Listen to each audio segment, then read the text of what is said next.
Okay.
Is there a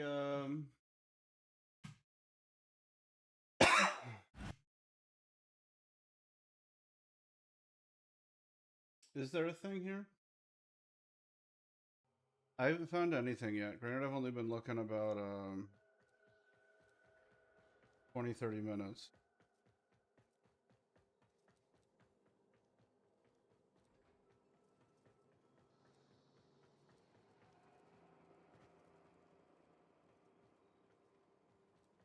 Also, good morning to you.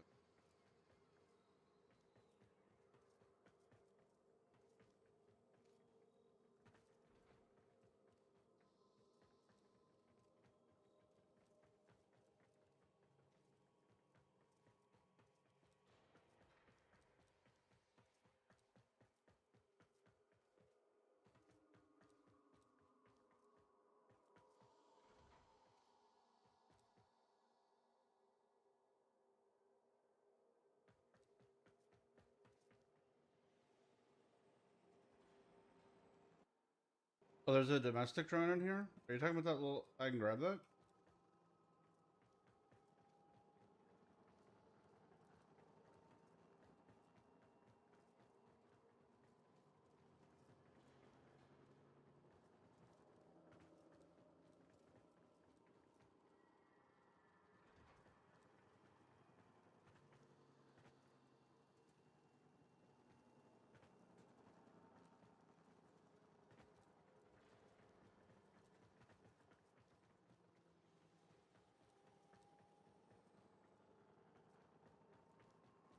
Okay. Yeah, if it's like a domestic drone, I could see that being the only thing. That's pretty cool.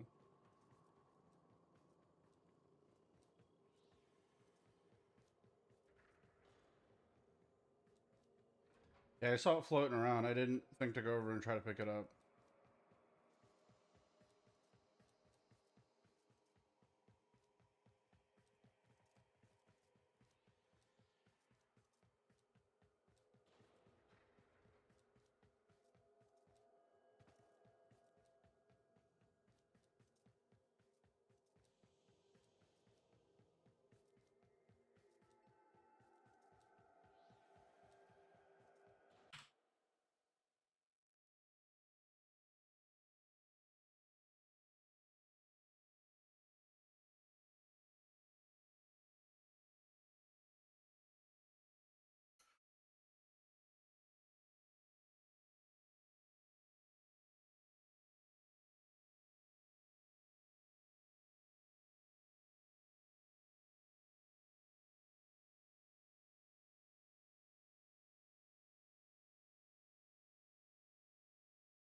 Yeah, I'm gonna watch it in a minute. I'm trying to check the relay. See if it's got anything in it.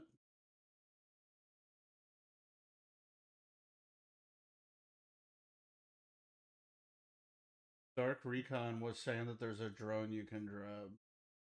And it's a good thing they did, because I ran right past it. Like, I saw the drone, but I didn't think it was grabbable.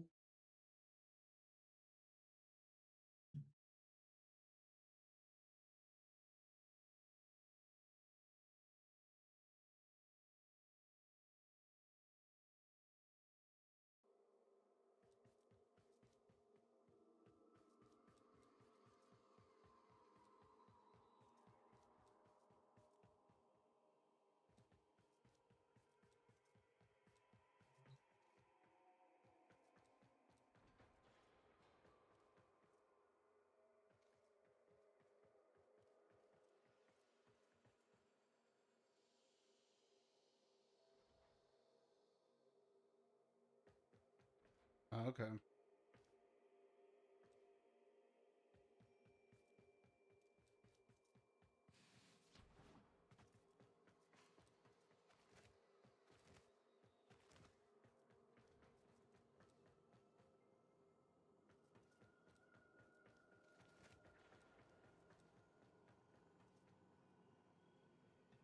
Oh, these are lifted.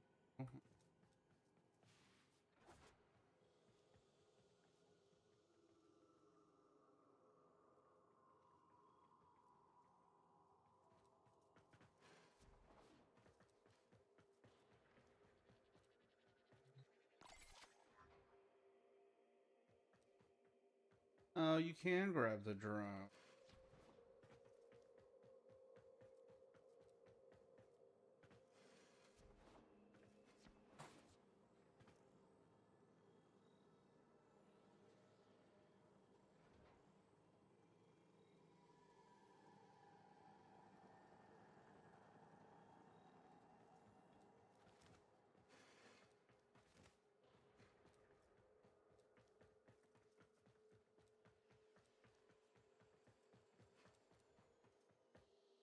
Because the last Tennocon relay was a Clemnoggle.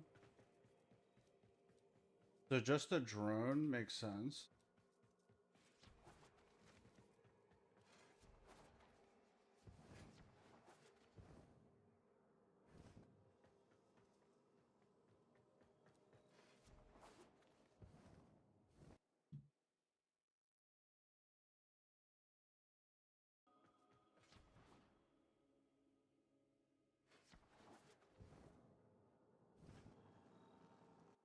Alright, let's see what we got.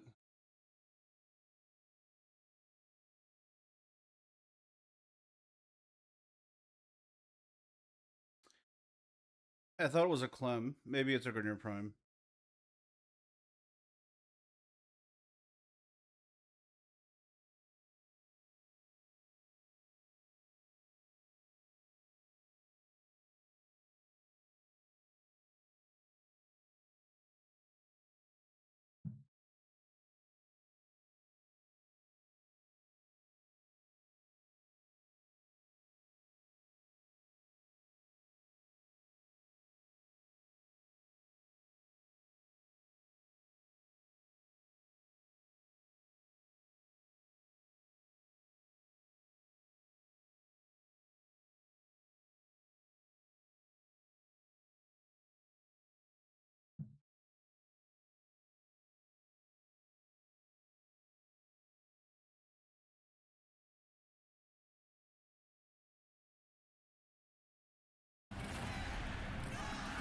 You can hear this, right? Oh, let me get the dumb cat.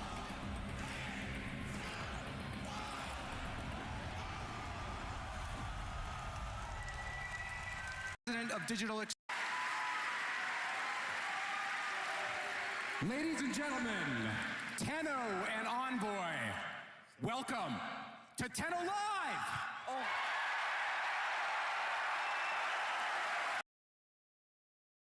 Hold on, let's see if we can see. Oh, hold on. I got it on bullshit there.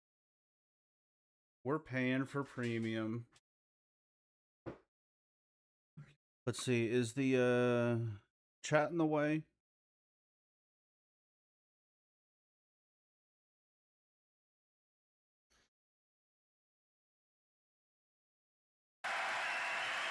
My name is Sheldon Carter. I am the president of Digital Extremes. And my God, what a couple of days we have had. Panels, meetups, amazing cosplay, and even a full symphony. Are you guys having a good time?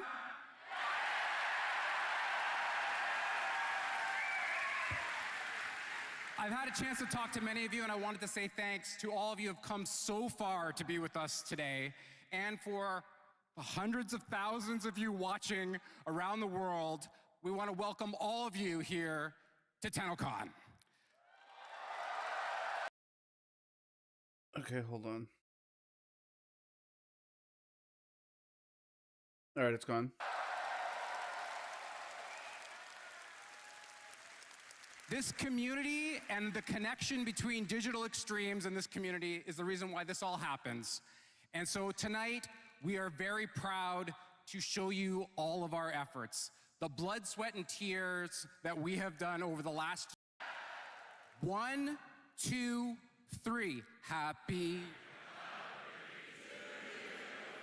all the we love you.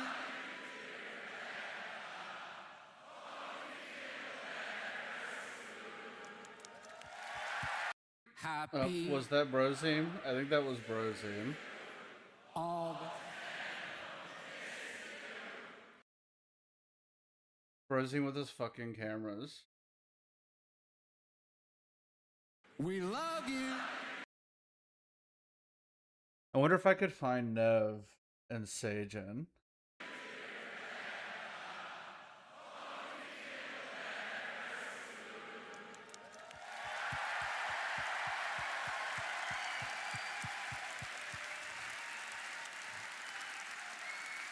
Way to go, guys. That was amazing.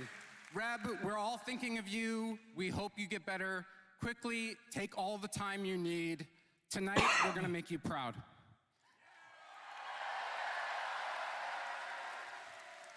And to do that, I get to introduce you to your panel. Are you ready? First, we have the bearded wonder, the wizard of reworks, the director of Warframe's design, Mr. Pablo Alonso.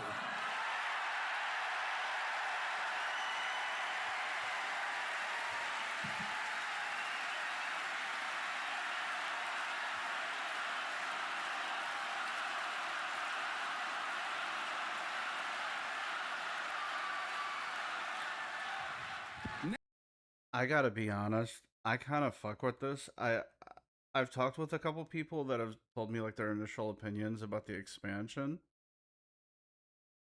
And everybody's like overall saying good things about it, don't get me wrong. But it's not as hype as I was hoping. But one of the things I really fuck with is Pablo has been doing this shit for years. And it seems like he's finally getting the recognition and love that he deserves. And I'm so happy for that.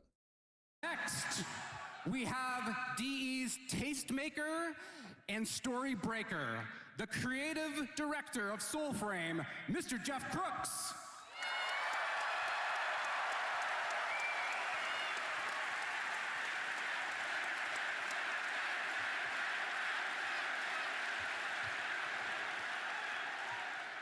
Next, we have your host, the one who can keep this entire Should I be recording panel this? and community under control. She is never tongue-tied, and she is tonight the big dog, Megan Everett.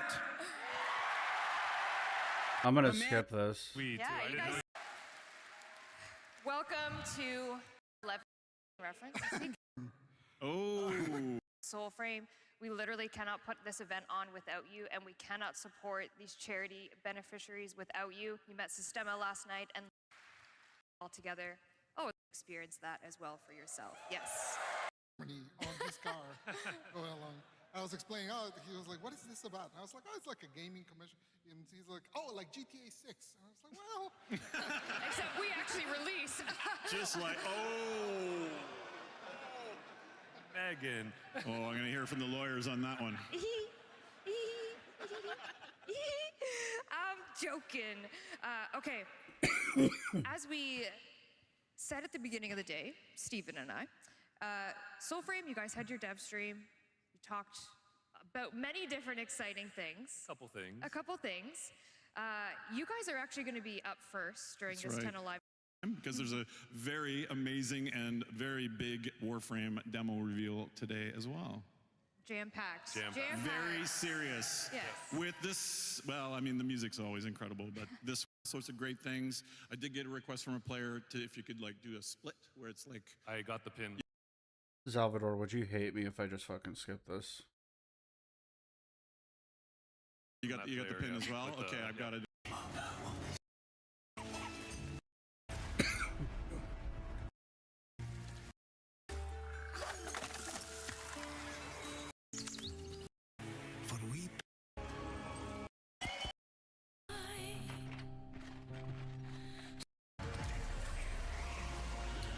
It looks cool, but bro, I'm getting Boss fight busy as at well, work. so. Amazing, Landon. Oh my god. Yeah, I bought the Beaver ultimate pack or the triple pack or whatever. Boss fight is. One. Aww. It wasn't. No, Rebecca. All right. Bro, I haven't had a day off since the middle of April. I'm busy at work. Listen, Soulframe seems interesting. I just don't have the free time. All right, Pablo is I've gonna got help me time with for this. one game, and we do Warframe's have competing for it some right DE now. volunteer runners because obviously new location unlocked. I can't. I just can't give it. But do I say the English? Sure. Sure. Star from Fortnite, he's great. Well, for those who don't know, I'm in Fortnite. All of you get 100,000 platinum. No, that's not legally binding. That's not in the contract. Not in the contract. Hello. Ben, you changed. I did change. I still wasn't able to get the eyeliner off. I told you that was going to be permanent. Yeah, for those of you who didn't tune in, you missed out on a great narrative panel where I was dressed up as Rebecca Ford, Megan. No role. Months of the year, I lied to them and I said, I'm this guy called the Visitor, but coming to Fortnite. Excalibur was the first. When The Gritty. Is this accurate? Yeah. You know what? Free in Fortnite. Just a little way of our longest partners with Epic. That's right, yes. It's like a legacy thing. We've been working with them All the for way back to Unreal, that's yeah. right. Yep. We made Warframe, they made Fortnite, and now we're coming back together. Yep. Is the Visitor and Excalibur gonna hit the gritty? Yeah, they'll kiss or something, I don't know. Yeah. I'm joking. All right, our next announcement, our next reveal is also... Hello, Tennocon! Guess who just broke the fourth wall?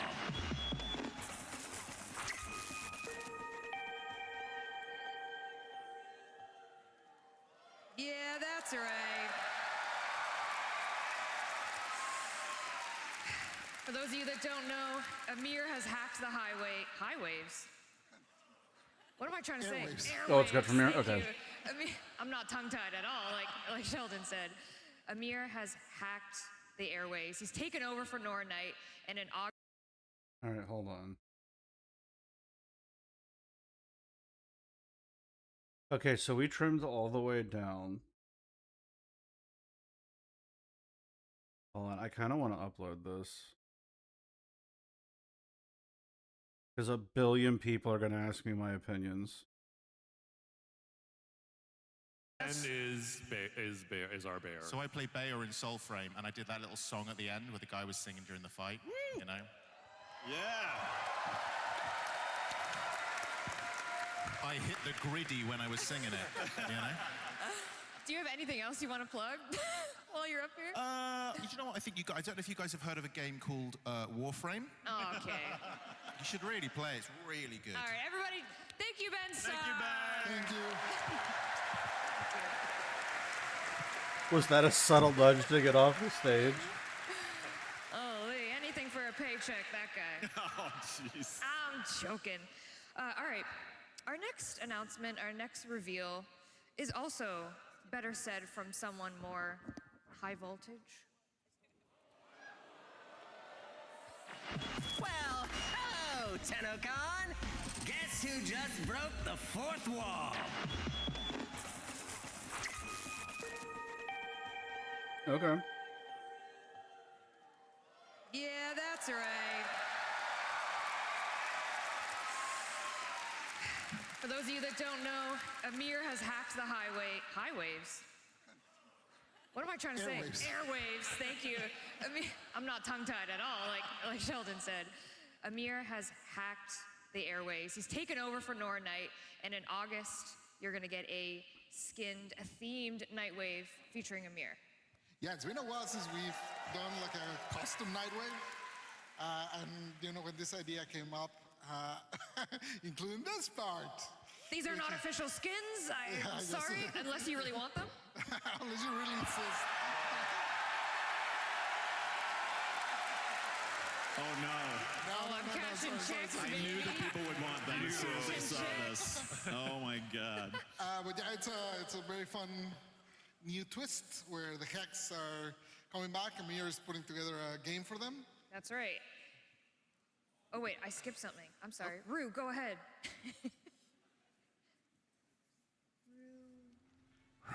Rue, my video. Thanks, bestie. So, as you know, this Helvania, it's actually going to be turned into a tabletop game upstairs in the mall.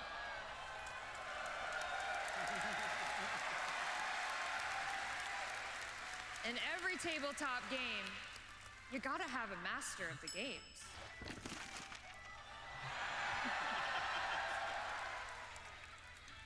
So Fables and Frontiers is finally coming to fruition, Amir's absolute dream and goal in life. And that's gonna permanently stay in Helvania, so you'll be able to go up there and look at it, partake in Frontiers and Fables. These are just fun, not real skins. Not real skins, but real glyphs. Yet, that's right. And these are just fun player cards that, we imagined with the classes that they picked. And of course, the Kim is gonna get expanded because you need a group chat for Fables and Frontiers, of course. Yeah, they'll play there. You'll have your group chat to play Fables and Frontiers, and then later on in the year, we have some plans to even expand the Hex further with a few more conversations and capture dates. That's right. So more Kim expansion. Gotta get Ben back in that booth, am I right? Oh, gotta pay him. Also, since Amir is breaking the fourth wall a little bit, we're gonna get a brand new Eximus, kind of inspired by his abilities, and he'll be all over the place. New Eximus. It's gonna be shocking. Wait, so is it actually like? Stop it. Also coming in the reward track for this Nightwave, we have brand new glyphs. These are by community artist Zildi.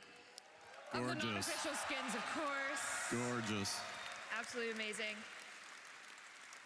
Also in the reward track, one of my absolute favorite rewards of all time that we've ever done for Nightwave. The boys are back in town. New online song. Running late. The boys are back. Has any of you heard it yet? I haven't. You haven't? There's been a work in progress. Yeah. It's like their demo tape, I think. I know. The idea is sick. Matt Chalmers, are you in the crowd? Where is he? He's sleeping off his Nah, he's concert sleeping. hangover. Oh, he's over there. Oh, there he is. He's jumping. Quit, Max. Sing it for us. Amazing. You did great. It Thank you. sounds great. It sounds great. But no, this So is exciting. a brand new online song. We got the boys back in the studio, and as part of the Nightwave reward track, you will earn this song, and you'll be able to listen to it, and I'm sure it'll be on streaming services at a later date. Nice. Nice. So this is all coming in August. This is our August Nightwave, so you can look forward to that. Okay, some more music. All right. We have a running bit on this stream, on this here 10 Alive, that we announce our unannounced fall 2026 update. You gotta announce the unannounced. It's an announced, unannounced fall 2026 update. But as you can see, that's a tongue twister, and you know I can't pronounce anything, and I get sick and tired of saying unannounced fall 2020 whatever update. I kind of like it. I don't. I don't. You win. You win. Therefore, we're going to give you the update name for this unannounced fall update. Are you ready? Yes. I thought they were actually going to do like a mini D&D game, Ooh, what does it mean? What does it mean? What could it be? Tell me. like something you could actually do This in game. update will include Naren, of course, because it has to, which is a brand new Frost Warframe. She is very different from the one you know. It's been over a decade since we made a Frost Warframe, so very excited to give it a new twist. Oh, jeez. A new female ice warframe coming this update. Yep. We There you go. all you ice lovers out there. Whoa. That was a lot. Because no one else does ice but Frost, right? Like we went 13 years and said, nah. A few dabble, you know, Chroma dabbles. Okay, dabble. Don't say the word chroma. Oh my God, don't. How about? Don't say it. I apologize. We're fine.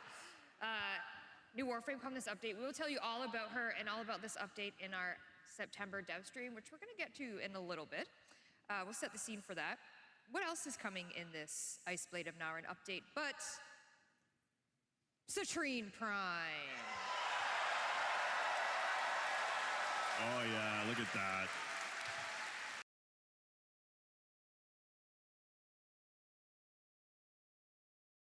That looks okay. I mean, obviously this is artist rendering, right? Any Citrine lovers out there? I met a couple of Citrine mains. Very enthusiastic Citrine mains. I love it. So Citrine Prime will be coming in this Ice Blade of Naren update. Also coming, Corvex Deluxe. Yes, the gargoyle. Get your range builds ready. He's a gargoyle-themed Warframe Deluxe. Very cool. Very cool. From the mind of Don't forget Rebecca the mod likes range, gargoyles. everybody. We know this, okay? This is her thing. Also, his abilities will be gargoyleified, if you will. Also coming in the Ice Blade of Naren update, another deluxe, Banshee Deluxe. Wonder why. Banshee Deluxe. Oh yeah. Wow. This beautiful concept is by community creator and artist Mishka. So very talented. Thank you for working with us. This one's incredible. It's so gorgeous. I can't wait to see it in game, rigged, everything. So she will be coming with the Ice Blade of Naren update. But why would we do a Banshee Deluxe? What could it be? Why? Why? Could it be? Is it time?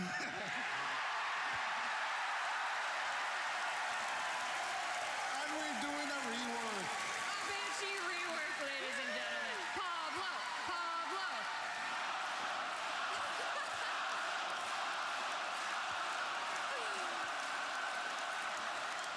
We're gonna get a rework. Banshee is a very interesting one because actually the people that really know how to use her, she's actually really strong. So I think most of our emphasis is trying to like. That one guy, yeah! There are very few that actually know how to use her. She's very strong. So our idea is mostly trying to bring that power that already exists there and make it kind of easier to access and make it more kind of the natural part of her kit. Yeah, another 2013 Warframe that is just kind of, it's kind of sat there for a bit. Not gonna lie. I never understood the Banshee slander. Two of her abilities you can damage cap with. Her 4 you can damage cap with. Her 3 allows you to damage cap with anything. Her 1 is like, I don't even know what you call or her 2 is like, it literally turns off the abilities of the acolytes. And 1, even if you don't equip the mod, is free armor strip. Like, I don't, I get that she's not meta, but she's never been as bad as the community's wanted her to be, or has tried to make her out to be. Like, I understand she's a little difficult to play, but like every frame can level cap. And like even when you had like shield gating, like that was the meta, Banshee was just more, it was always more of a high skill. Not really skill, it was more of a higher APM frame. Like it was a high execution frame. Like you had to manage your iframes. You know what I mean? Like I never had an issue with her. Like you could run her health tank on Steel Path and she was fine. But if you ran like her really strong setups, like especially when you were in a group, God forbid you were running like Banshee and a Wisp on a squad. It's just damage cap to everything. With you know, I don't get it. Like if you're looking for damage cap numbers, right? You do like just for the meme, like you do Rhino, Mirage, Banshee, and like their 3 buffs stack on top of each other. You know what I mean? And then God forbid you add like a Ureli in there. Like just your weapons will do that. Like they'll just be so juiced to the tits. I don't get it. All right, Banshee Deluxe, Banshee Rework. All this is coming in the Ice Blade of Narn update, like I said, in our September dev stream. AKA the unannounced Ice Announced, Blade unannounced. Fall 2026. I refuse. Something we'd also like to let you know during Tenno Live is where we're going to be for the rest of the year. Yes. Our little Tenno VIP. Jeff is smiling because I've been included. I still think you're gonna leave me at the gate. No, I won't leave you at the gate this time. We have some trips planned this year for Tenno around the world. We are coming to South Korea. We're going to Seoul. And this is where we will have the September dev stream. This is where we will tell you everything about the Ice Blade of Narn update. Jeff will be on stage. He's one of the girls. I'm very excited. He's with all the girls.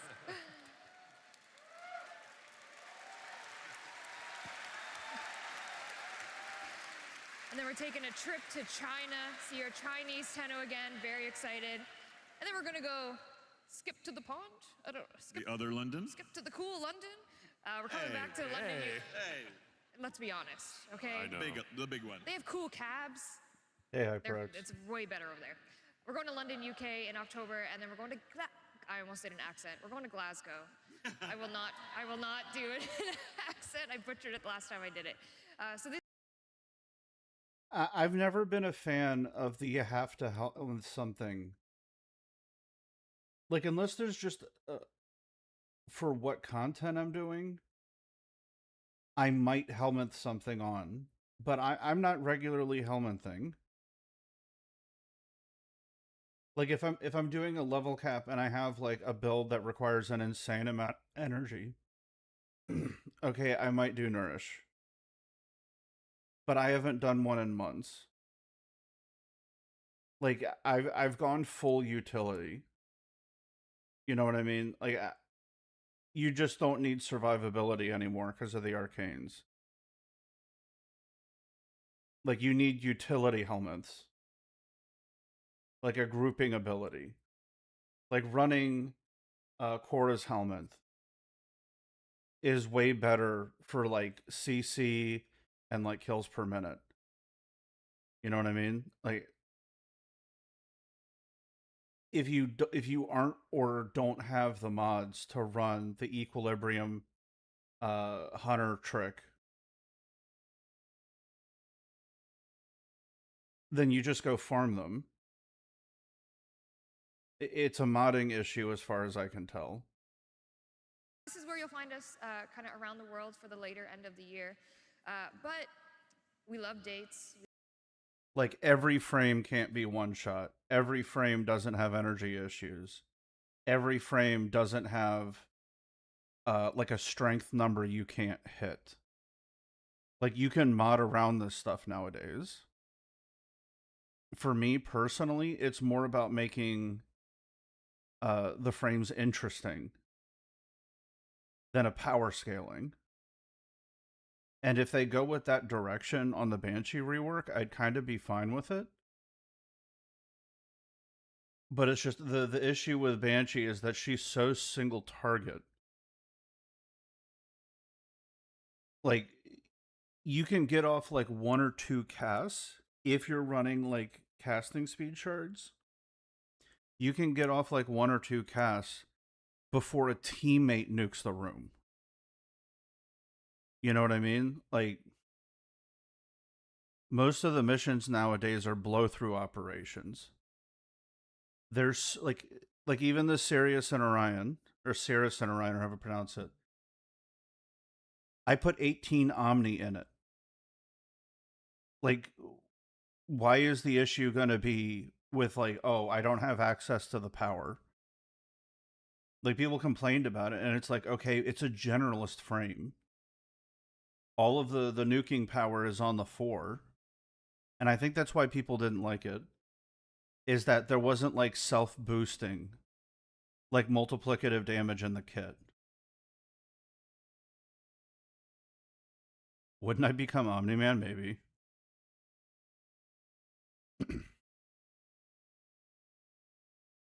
No, I understand what you're saying, Salvador. Hold on. I'm going to, because I'm recording this, I'm going to put chat back on screen.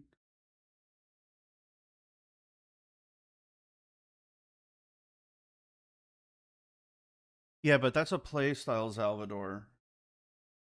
Like, you understand that there are people, the issue is it isn't people that are willing to play support frames that are the issue. I do that sometimes. Like, I feel like running support Trinity sometimes. The issue that Warframe has is with people coming in going, oh man, I've got like this really cool build. What the fuck? Everything's dead.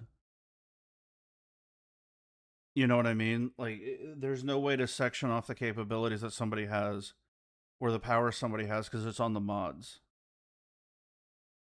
It's the expectation of somebody going into a mission thinking they've got like this killer build, or they have like a killer build that they can play solo with. Like, I put out a video about Invisible Mecha Nuke Gyre.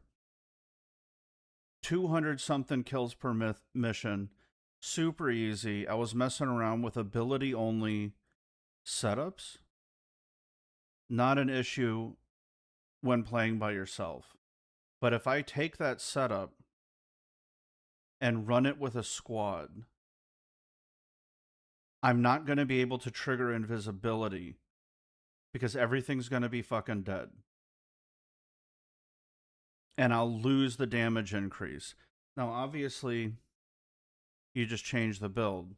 But for like newish players, when they're trying to watch like a YouTube video on like a build, and it's for the new players, because like if you've been playing Warframe for a while, you know people that put out build videos, like you're either able to run the setup or not. But like I still sometimes encounter people, not really in the clan. My clan grew up. Like, everybody knows the deal now. But like when I encounter newer players, they're like, oh, I'm trying to follow this build by this YouTuber, or I'm trying to follow this build off of like the Warframe modding thing. I forget its name. And they're not getting the damage output. You see it on Reddit, where occasionally you'll have like a new player that's like, I'm having trouble with Steel Path. And they're trying Overframe. There we go. Thank you. And you're running into people that have like 2 or 3 mods off of a better build, but they don't understand why the build works. So like when I put out the Mecha Gyre setup, it's because I was experimenting with ability only killing, which wasn't really common at that point. Now you can play around it, but it's not really obvious. You basically have to run around like a crackhead, because you have a window where you'll stay invisible, but you have to get to another enemy, and you have to play really weird. Like, you have to play in front of your allies and CC them. So you have to sprint more because it's going to take the dog a second to target something that I need time for the mecha target to be marked. And if I'm behind my allies, there's nothing for the dog to mark because the enemies are in the next tile.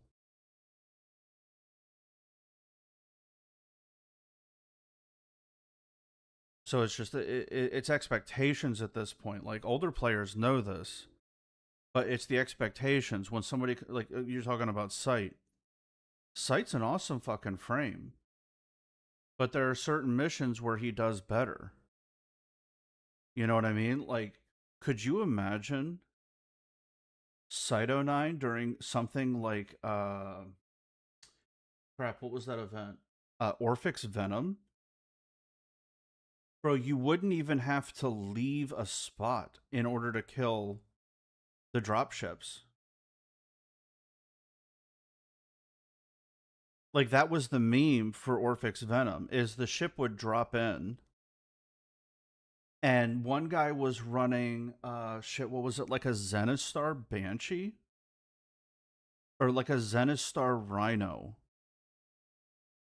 And was running in, spitting out the disc to get the headshot multiplier that he could see through the wall, and then boosting the damage on it was the Zenith. It was the Profit Taker weapon.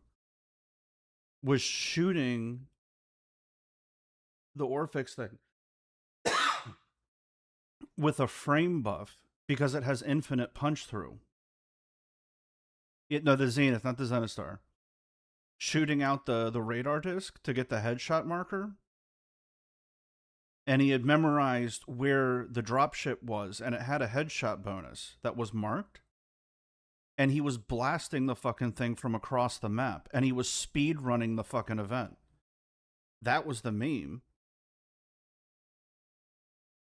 But anyway, like, there's always a build for something. There's so much in the game. It's just that if you feel like there isn't a build for something, it's not because it doesn't exist. It's because you don't know what it is. Like, just experiment a little. You need to troubleshoot it.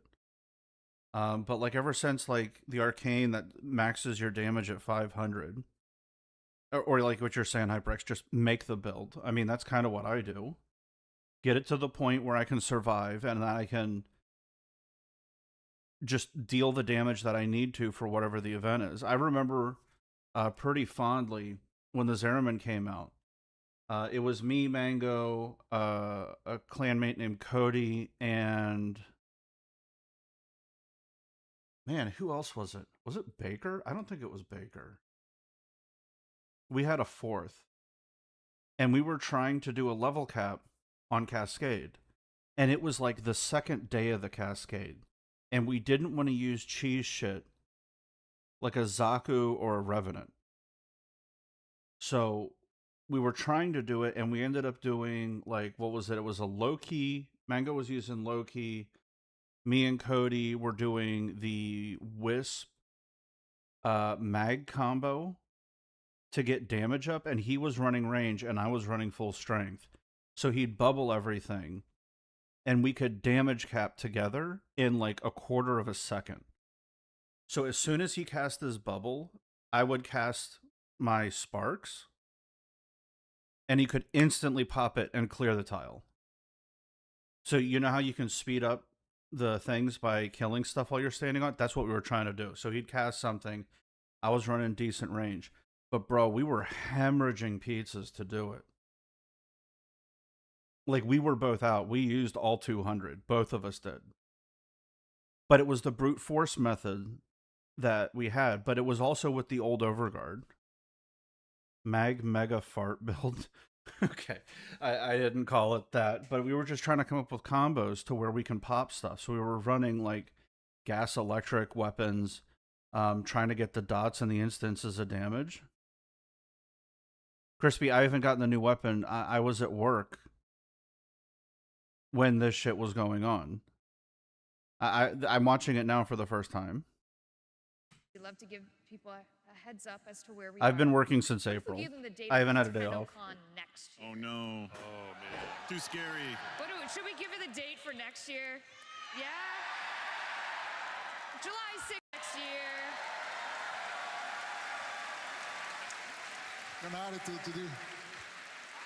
Did I just see Brozine? That. Yeah, there it is. Yeah, of course. Him. All right. I'm done my housekeeping. Really? That's it. So what follows the housekeeping? I There's wonder. nothing left to do now, right? Anything left to do? Well, I think it's finally time for everyone to experience the live demo. Yes. The live future of Warframe. Yes. Are we ready? We're ready. Let's go. Let's go. If you caught some of the panels earlier, we've been kind of teasing a little bit of, tune into Tenno Live, tune into Tenno Live. Oh yeah, I turned it back on. You want And off one again? of the things that we Hold are on, there you extremely go. excited about is welcoming another member turned it back to on. the voice actor family.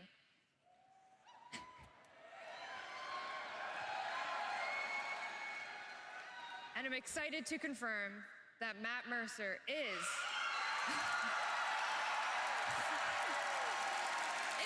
voicing our new Warframe.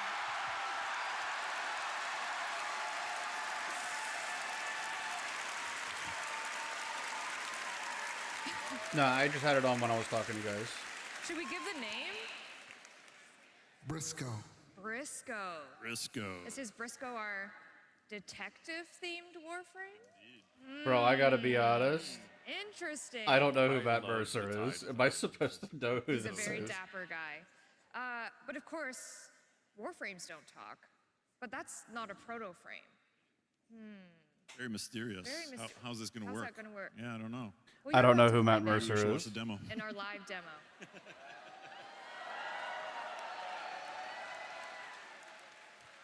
Before we start, I obviously just want to say that, again, thank you for being here. A lot of hard work has gone into, obviously, the Soulframe demo, the Warframe demo.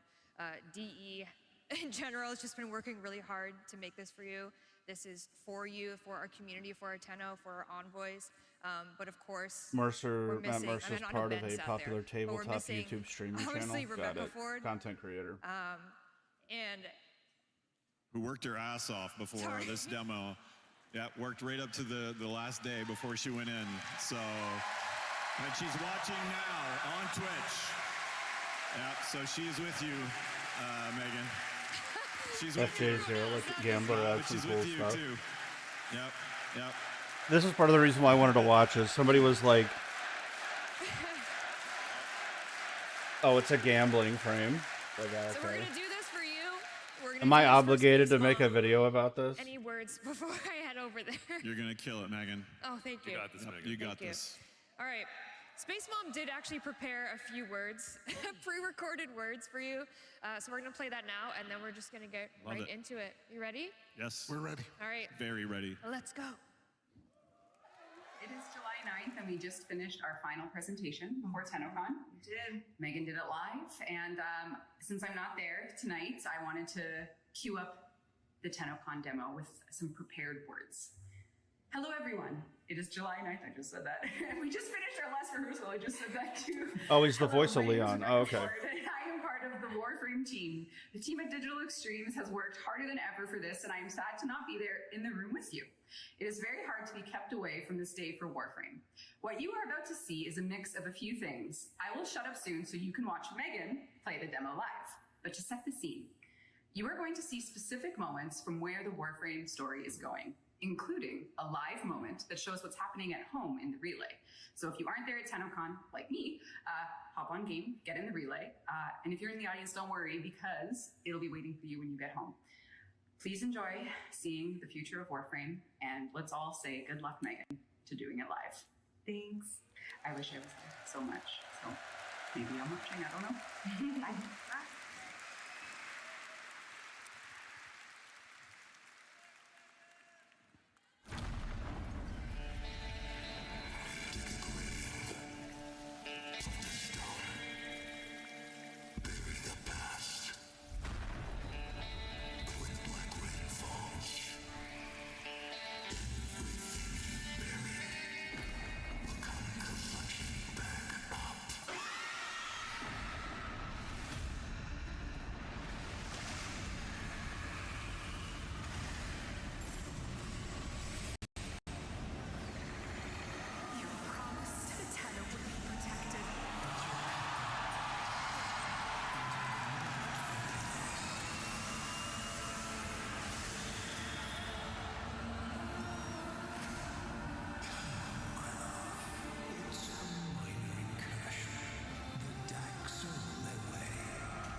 Excuse me, what the fuck?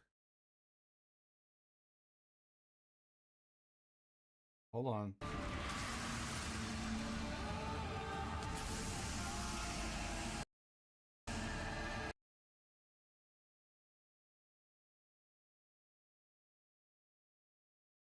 Is this going to be part of the game? What the fuck is this enemy count? They said live action, right?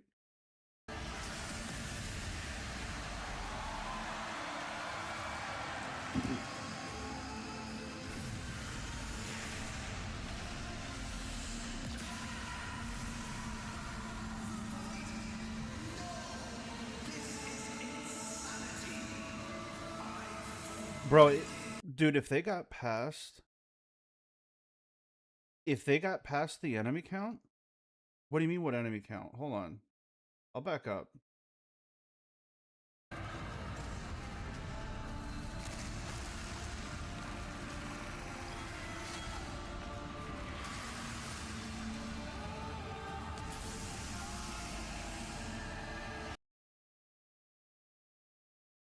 No, look at the enemy count. Bro, if they like doubled the enemy count, it means we could actually get swarmed. Or is this just like look way busier than it is because it's in a little tunnel right here? Like, oh man, does this mean that there's netcode upgrades? I know this is gonna probably be what do you call it? Like a solo only. But one of Warframe's biggest issues is the netcode. If they figured out how to expand the netcode so you can have more enemies, you're not going to have issues with like Switch players. I know it's a story mission, but still the enemy count is capped. Now, I know it's a story mission and probably solo, but you're still capped. They just move faster.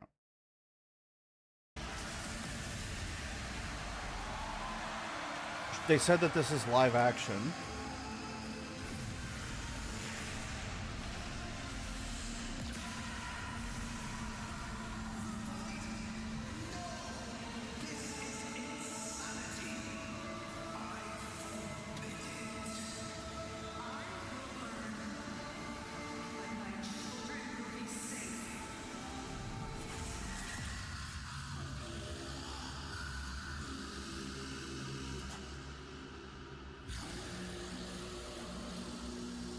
Dude, I don't even know what frame I'd make.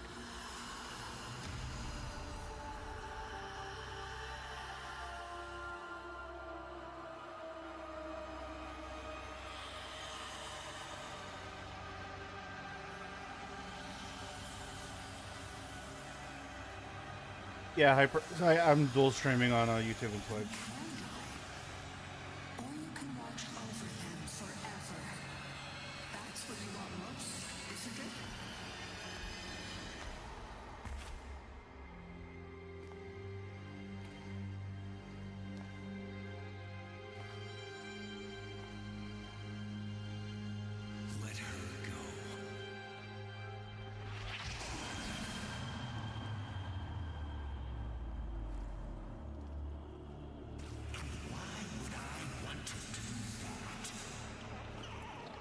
Because what you want is in Tao, and you know we need her to get there. So, what's it gonna be? Okay. Let's see what you got. Cool plan.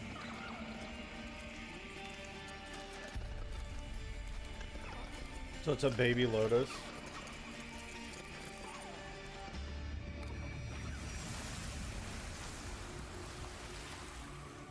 I got her. Let's go.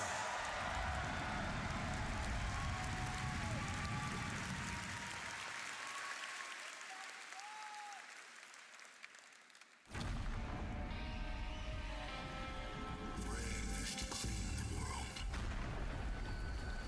Wipe away. I'm gonna be fucking honest. I said it when they first came out of it. The multiverse shit, the multiple timelines is lazy fucking writing. The mistakes of the day.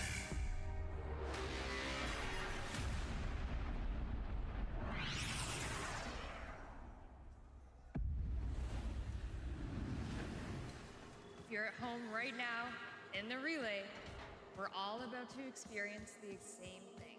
And if you're in the audience, this is going to be waiting for you at home starting Monday.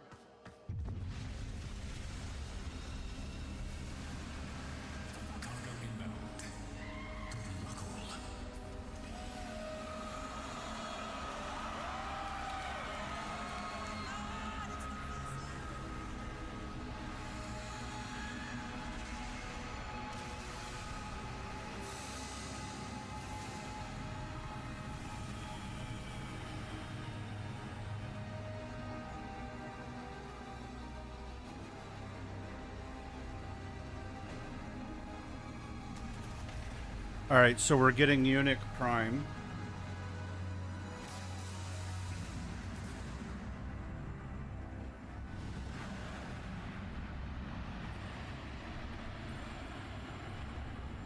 Meet Arturus and Zioa. They will awaken when they hear your calling later this year.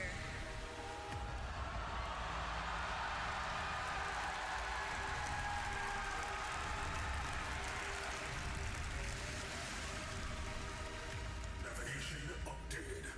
New system unlocked. Did he say a new system? Where could we be going?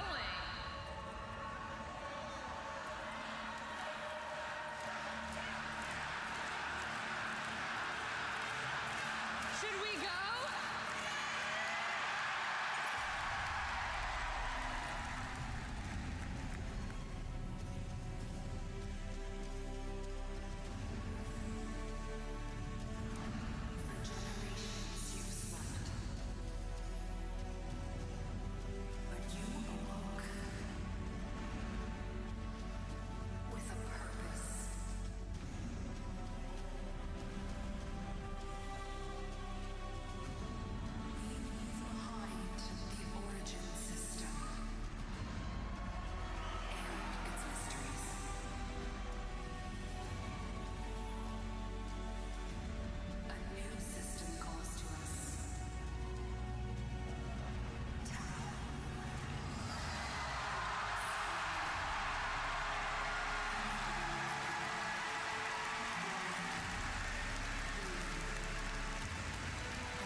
Please be an entire solar system.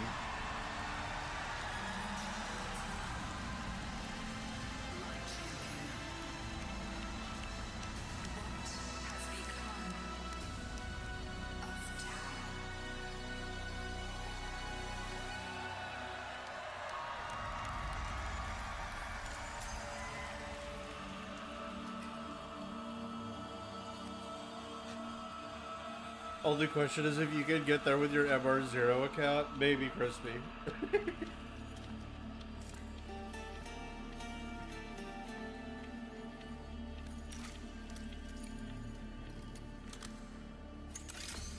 There. Done. Oh, shit. I'm alive again. You must take better care of yourself. None of your kin remain functional. You are the last. Same goes for you, doesn't it, my maker? I know you want a voice of your own. Have patience. I guess I can keep my thoughts to myself. Better that way. They are finally on their way. Your relatives. And my old friends. Exciting, is it not? Even beating this shit down in the docks was enough excitement for me. Let us improve your powers of negotiation. If the Hunra is still in power when they arrive, there will be war. I need you close to him, Briscoe. Keep running his errands, but feed me his plans, his thoughts. And if the Hunra figures out I'm working for you, not him, there won't be enough left of me to put back together. I'm liking it so far.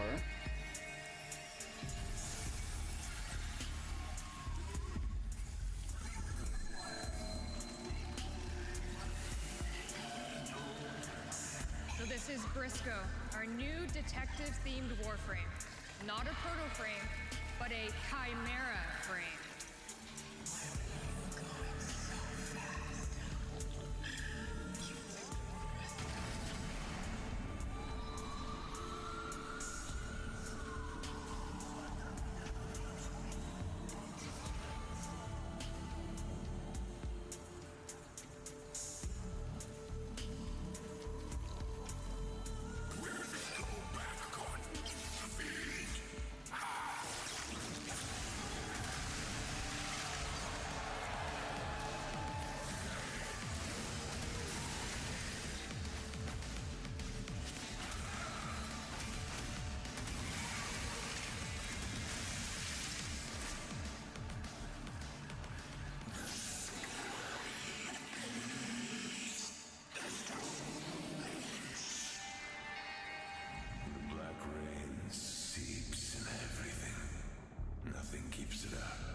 So is this style gonna be Void Punk or Tau Punk? Like, what are we calling this? Because clearly it's like post-apocalypse, right? With like a little bit of Doom. Void Dow style? Okay. Tau Punk? Gotcha. No firearm damage on the bodies. Only moderate users going through sprout plates. Someone just smashed their heads together. Oh, heads up to one thing. Never play against a brachiolist with a bloom habit.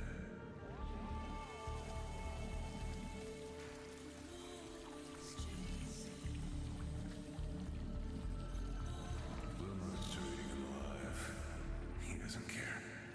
When the black rain is boiling your brains in your head, the bloom makes it all go away. He's seriously taking a piss? Okay. I'm feeling the ninjas play free vibe here.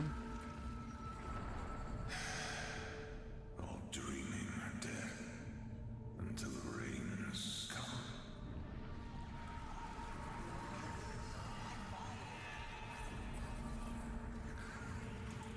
Yeah, sentient piss. It's going to be a rare resource you have to harvest. The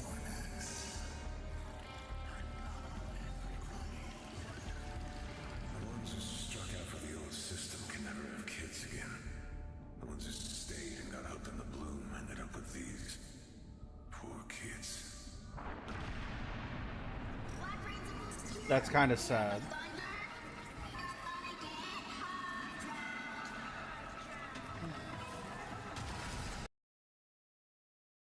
That's going to be the new defense, survive the sentient piss shower.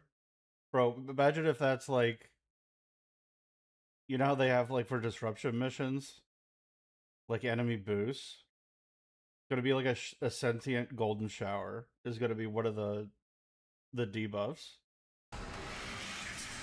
Raining hard.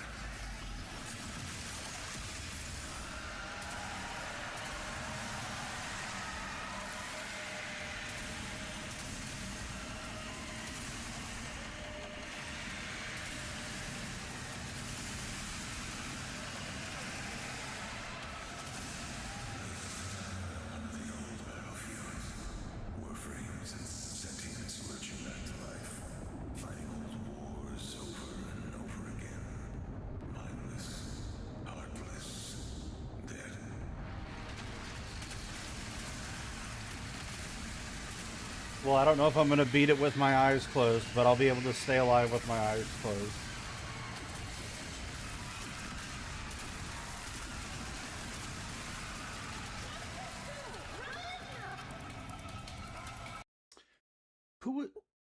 Who originated? I've heard this before. What is this dialogue from?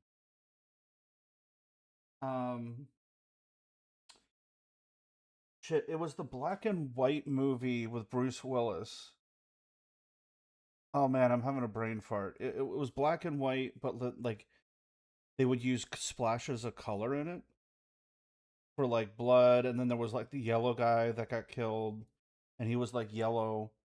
Um, is that what the inspiration on the brooding detective is? Because this is an old trope. Like I doubt they pulled it from Dick Tracy. You know what I mean? But it wasn't Dick Tracy, because Dick Tracy was a little more innocent, right? Because he was meant for like newspapers. I'm gonna remember this in 5 minutes, and it'll be completely irrelevant. But you know what I'm talking about? Where it was like, you had the Kimiko girl. I am having a serious brain fart. It had Bruce Willis in it. And Jessica Alba. Is that what this dialogue is pulled from? I heard of worlds where the rain made things clean. Not here in Fornax. Here the rain brings nightmares, and even the dead wake up howling. So you've seen 2 of Briscoe's abilities. I gotta know. Hold on.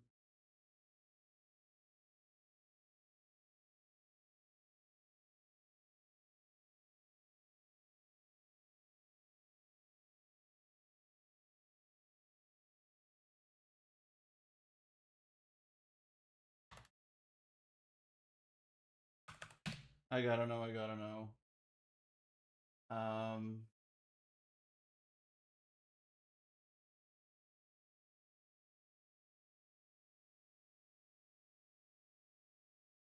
Sin City. That was the movie. This feels Sin City inspired? Our new Warframe shipping with Tao, but more on him another time. Got a dose. You're the flame. Are we cussing now in Warframe? Yeah. The last.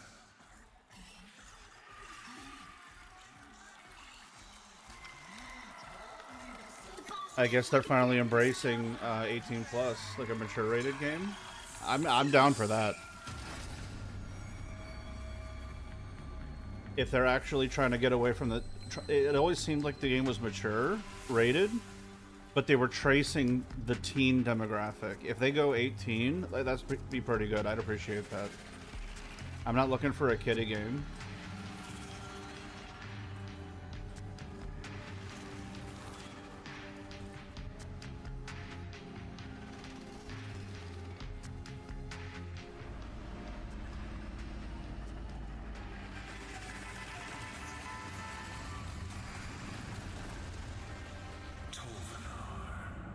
Messenger boy of the Hunra, right on time.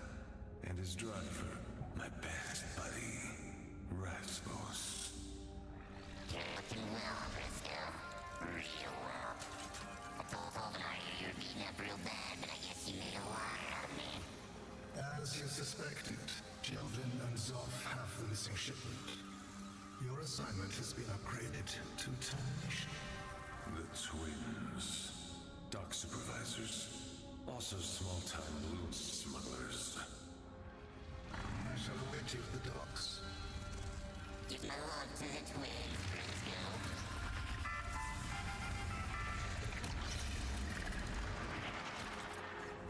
The fucking Horde.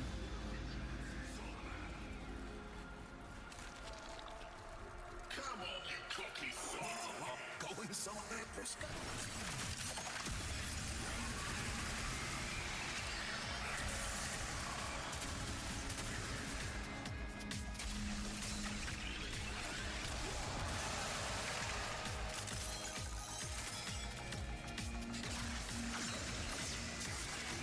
Hi, Nintendo, we can finally cook meth.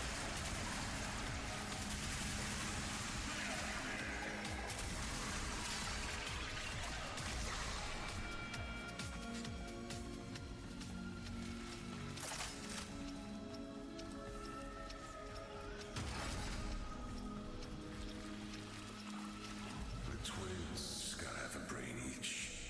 I guess that makes them dumb enough to steal from the Unra, even after a warning. Nobody gets one twice.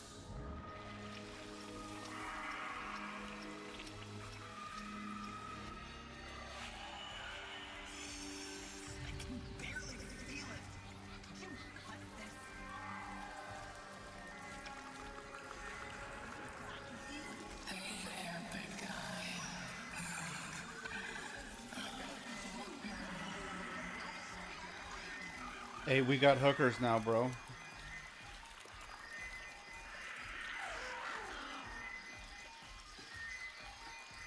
Lockbox. Wonder if I've got any luck left. Nah, get the fuck out of here. He's not gonna.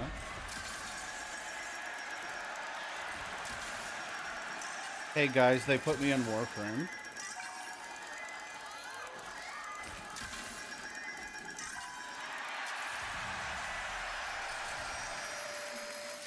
Jackpot.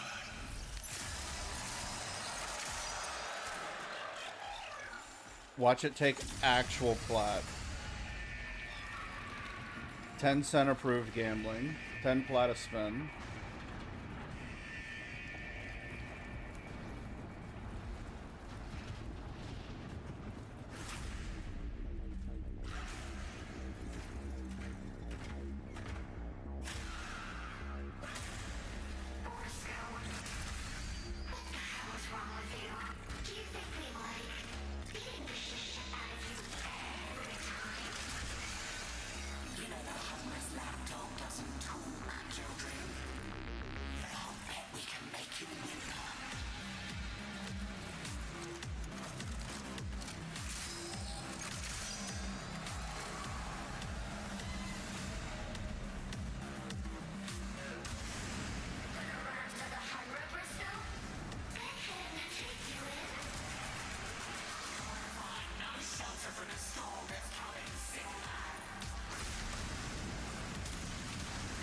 Sentient frame? Yeah.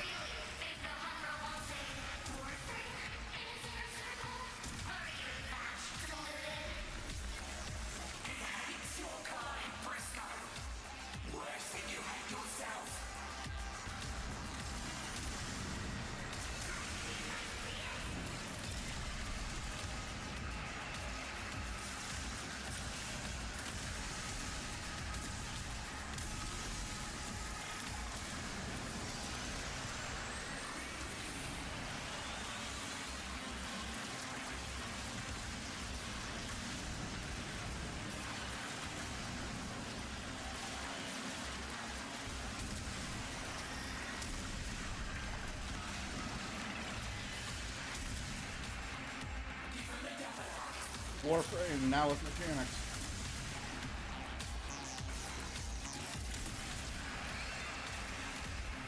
Clearly his damage is unmodded.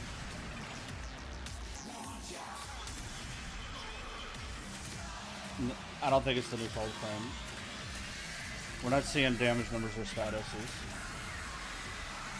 Yeah, he just threw cards at him.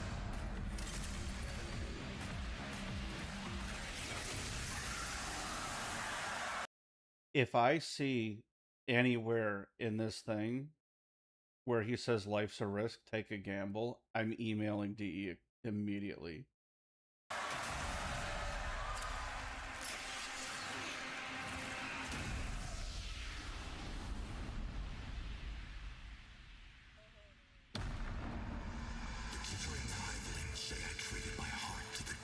If I see my fucking YouTube icon in here, I'm emailing them immediately.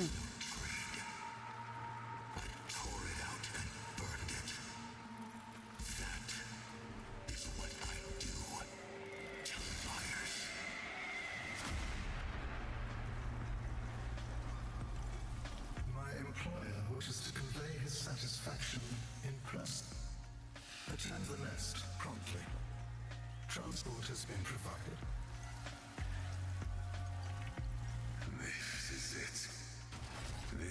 Just what Albrecht wanted. A place at the Humbrous table.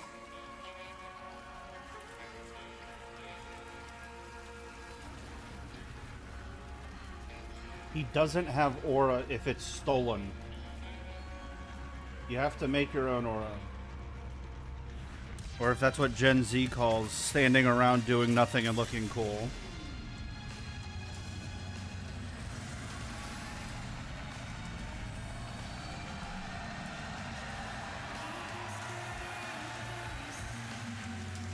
There's the sentient fish shower.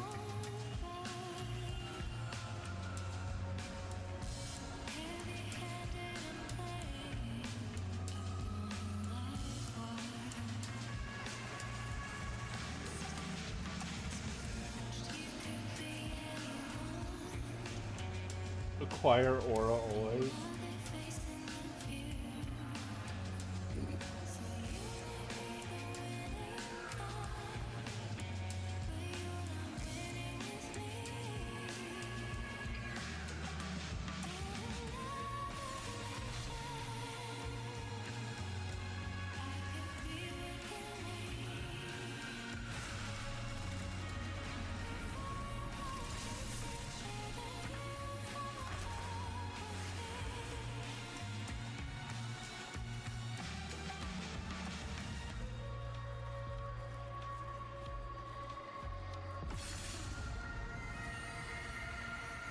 You found all the proto frames annoying. They're a little over the top. I agree. I like Nova's proto frame, Frost, Saren, because they actually just seemed like normal people.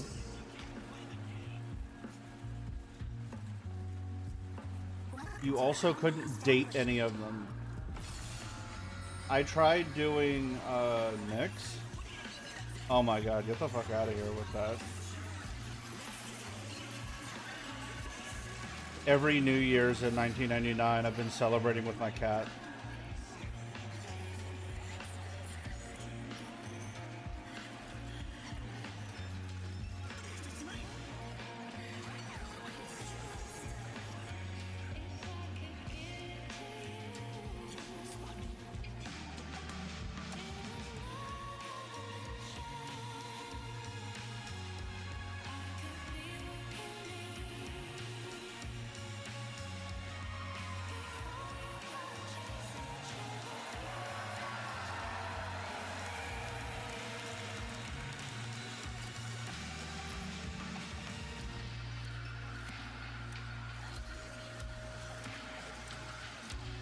The goon chambers. I always thought of that as more of a solo experience, not 50 people in a room. You finally made it up here, B. Take a spin to celebrate? Ooh, I see how it is. Saving up your luck for later, huh? Stay safe, okay? And what, he's smoking now? It's not personal. I can only afford one gamble tonight.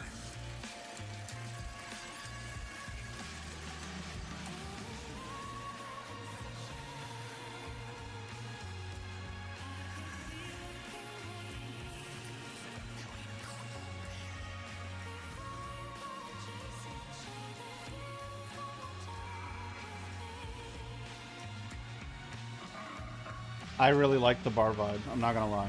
That's really cool.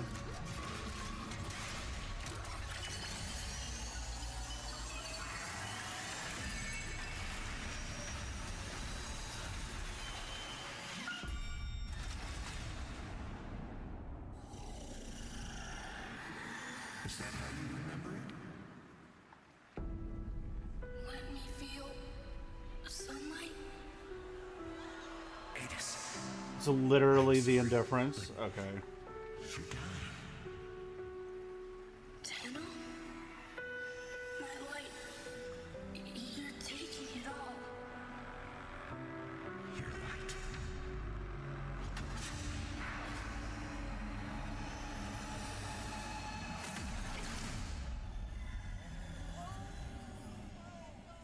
Gotta stay cool. Look at you. You're a golden boy. Aren't you?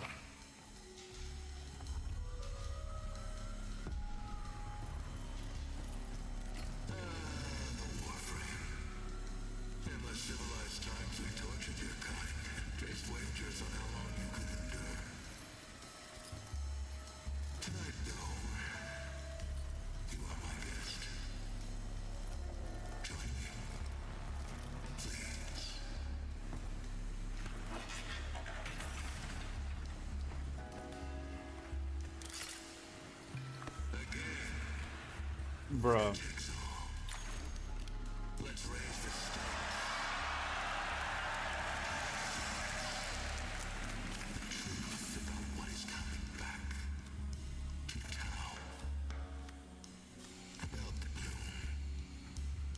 Warframe's first official card game, or Tau. Let the games begin.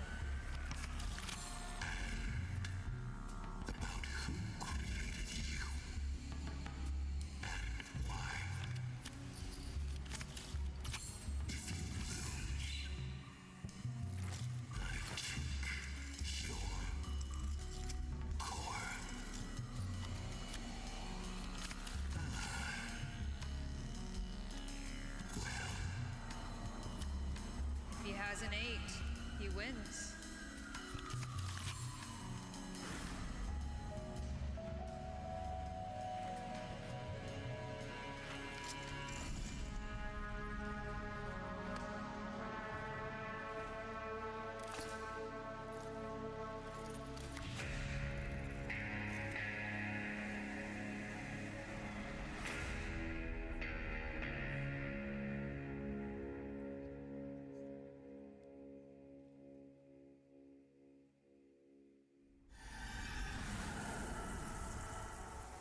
We don't get to see if he wins?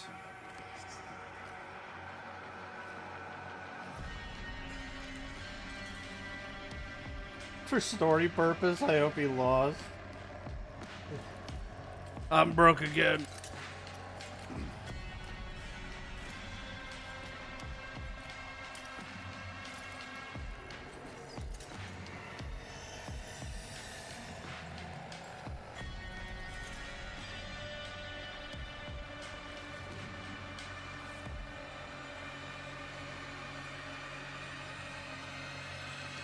Okay, dude. Soon.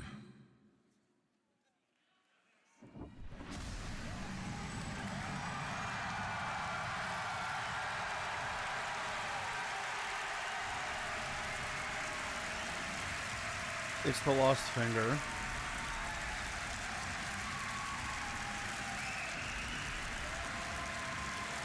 You did it! You did it, Megan!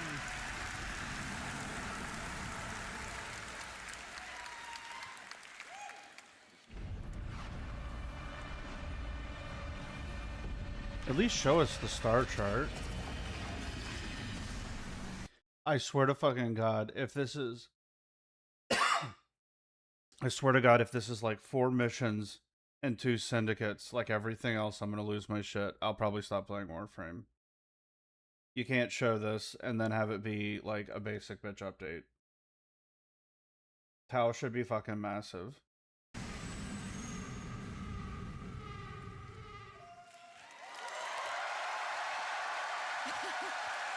about that? Guys, we're going to Tau. We're going to Tau, finally. 13 years later, we're going to Tau. How does it feel? I'm ready. Are you ready? It's awesome. This week, Rebecca sent me a message from 2024 when we chose the name of Briscoe. And we've been thinking about how this was going to work and how this was going to be part of the story since then. And it's just amazing. The team did amazing in helping us bring this to life. And I hope you're as excited as we are. Yeah. Crispy, when the game started, that's what the expansions were. Like, that's how they updated the original star chart, is they brought out planets.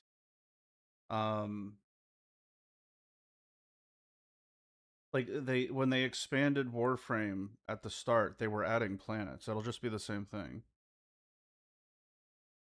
If they're gonna do that. And they'll just build out the solar system. Like... And what you saw there was just one region of Tau. That was Fornax. Our goal is to launch with 2 regions. Is that correct? And we have many, many plans for more after that. It is a brand new space for us to play with. We have lots of ideas for all of the different planets and all the crazy things we want to do. Hey, Rocco. Because Steel Path can't exist there.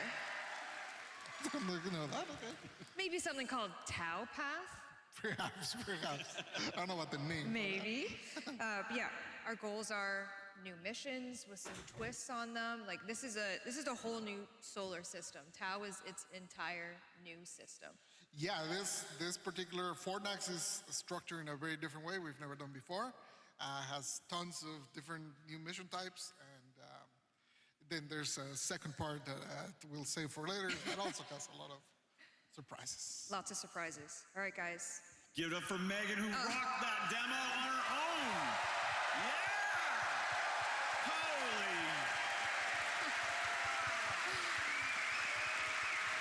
You have to talk and play and do it all. I'm the simple bus driver over here. I just drive the bus. Simple bus And we driver. thank the bus driver. We thank the bus driver.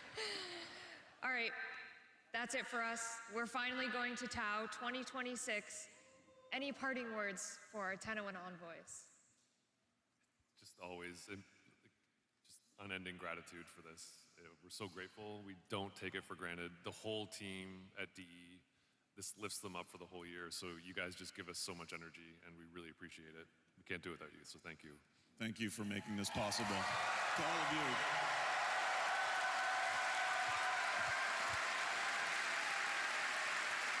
Thanks, everyone. It is an amazing thing to have you all here. Generally, when we're working towards the demo, it's always like, it's so hard, it's so much work. But then we get here and you guys re-energize us to go back and continue building. And I want to thank you for that. And I want to thank the team for the amazing work they did. We're here presenting their work, but it takes a village to make. So thank you, everyone. Thank you, the team. All right.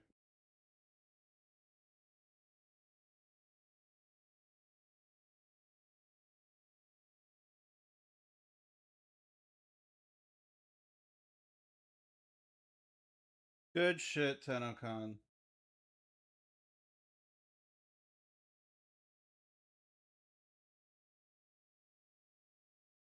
So that was pretty solid. It wasn't as bad as I was hearing.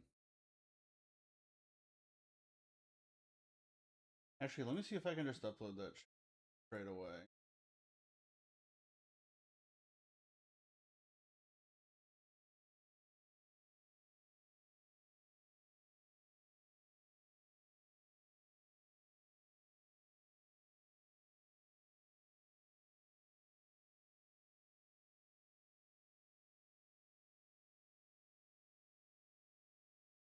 Let's see if I can do this without crashing my fucking internet.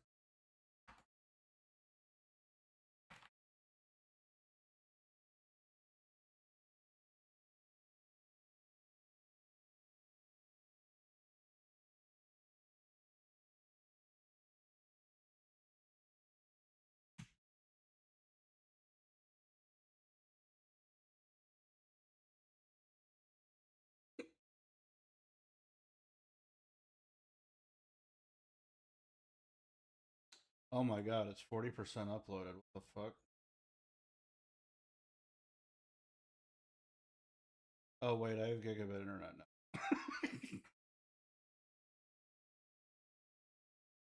now. I forgot.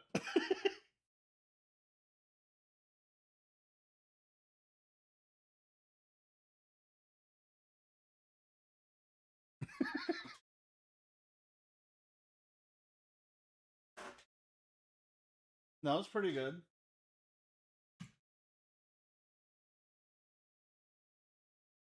No, I can talk. Let me get some water real quick. It's just that I was starting to cough. Let me get some water real quick.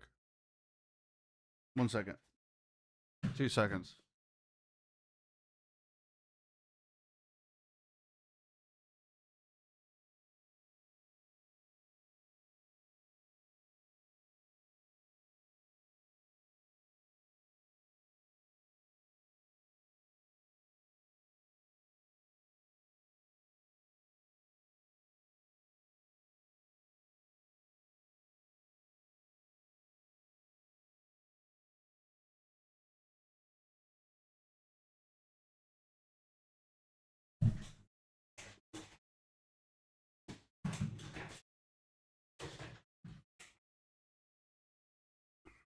And I'll upload this too.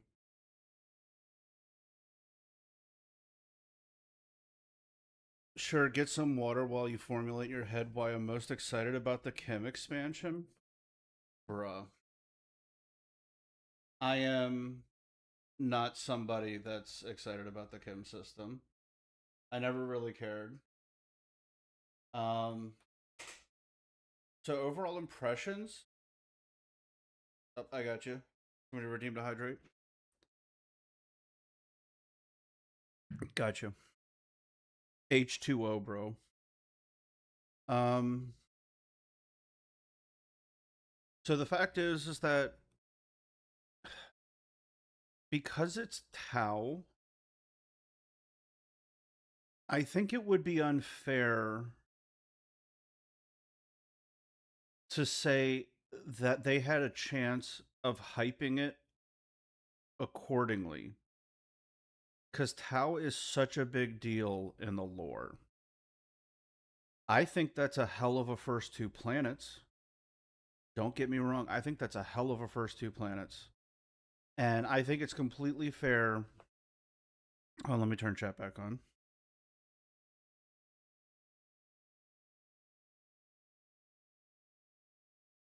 Okay, the world can see you now.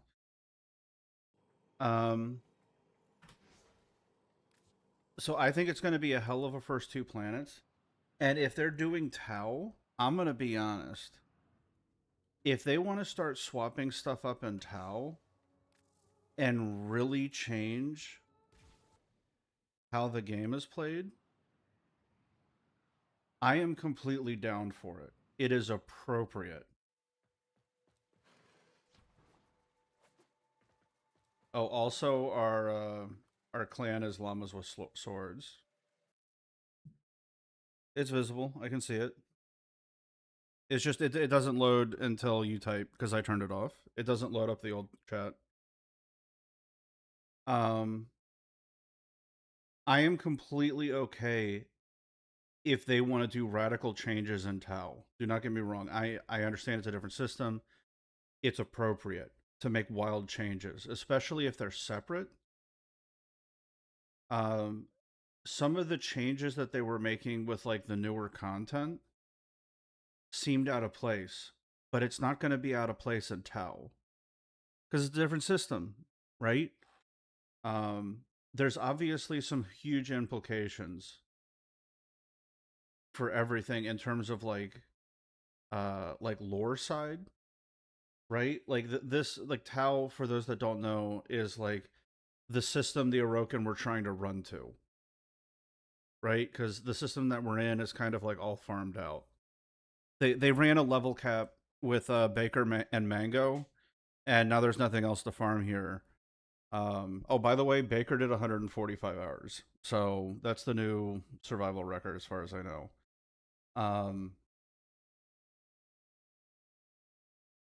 So they were trying to go to Tau for new resources, right?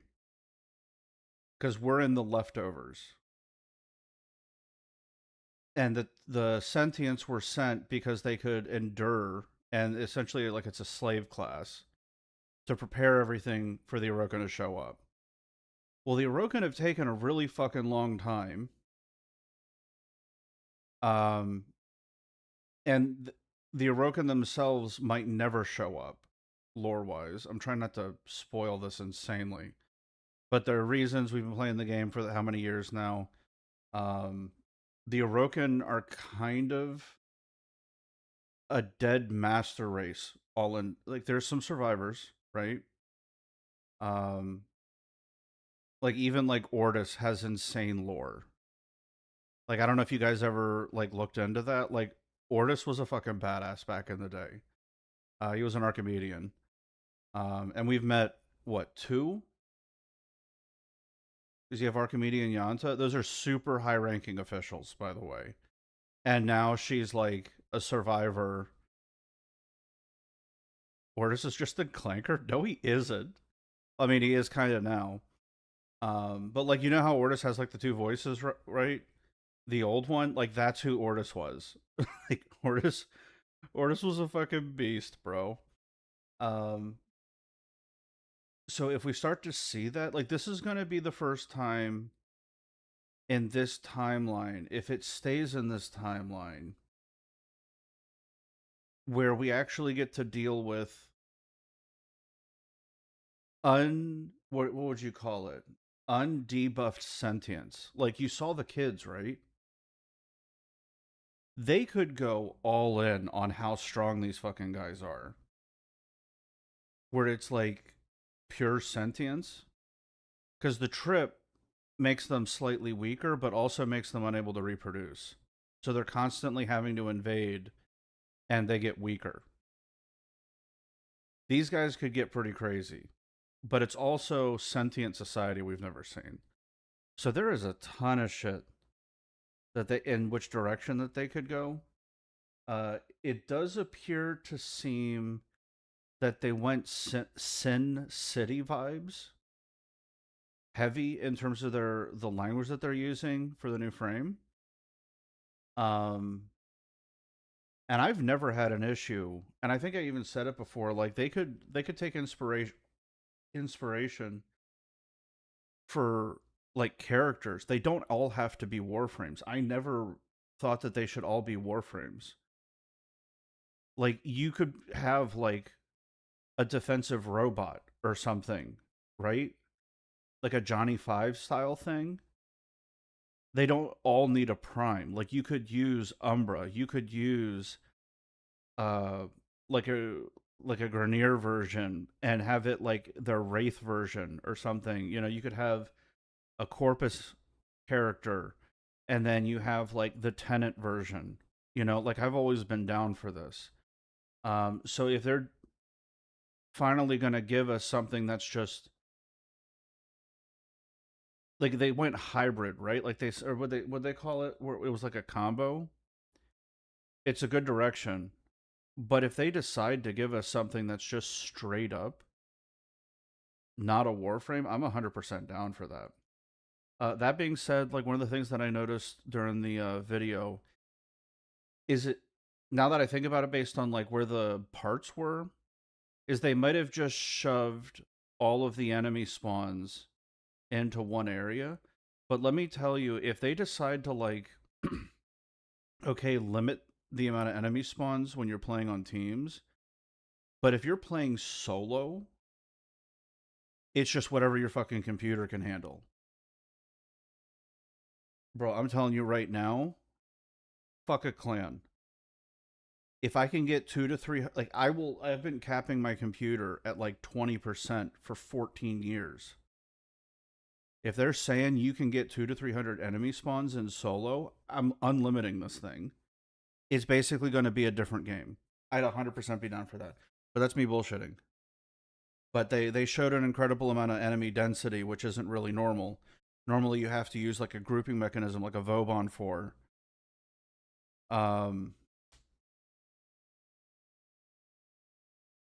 Zalvador says, to be fair, if sentience can be giga buffed lore wise because none didn't go back, John Corpus ain't gonna stand a chance. No, but that's what I'm saying, is like they could they could lean into, like, I always thought they should have leaned into like how we got Valkyr, right? Because she was experimented on. You could have like the sentient hive mind, which is canon, right? I don't know if you guys have ever done oh crap, what is it called? It's where you get nanospores from. Drawing a blank.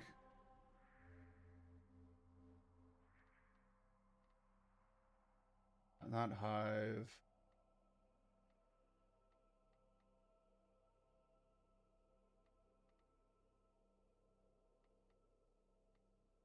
What's the defense mission where you get Nidus?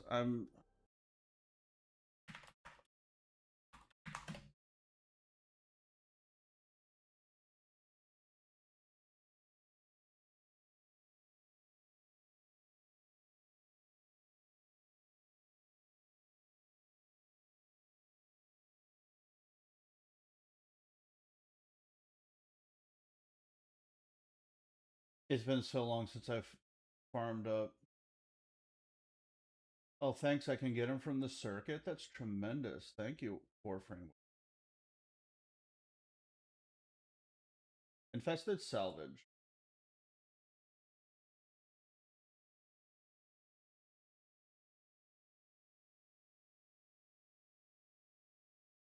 Eris Oestris. What the fuck is that? I had the planet right.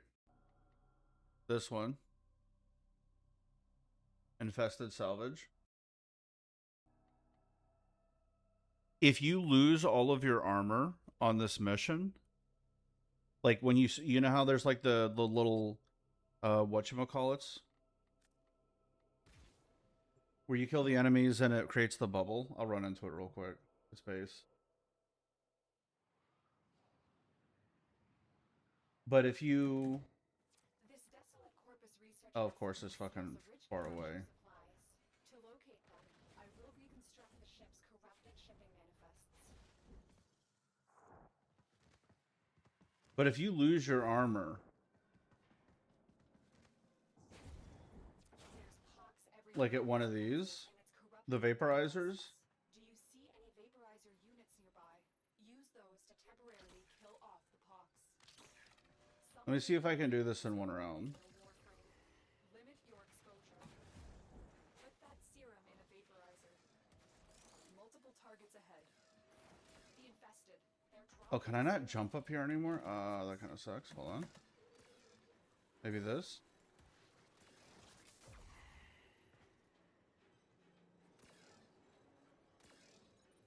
Yeah, if you can lose your armor, you'll start hearing it talk to you. The hive mind.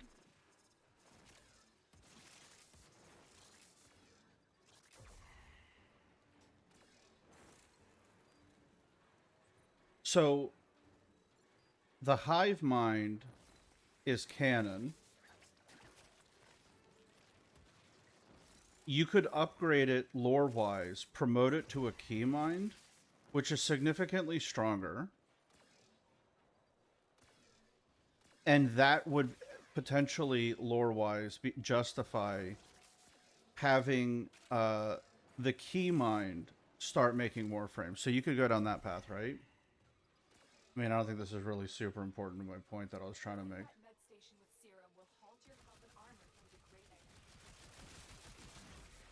This was a great source of nanospores whenever you needed them, by the way. Like, it's literally the best farm for it.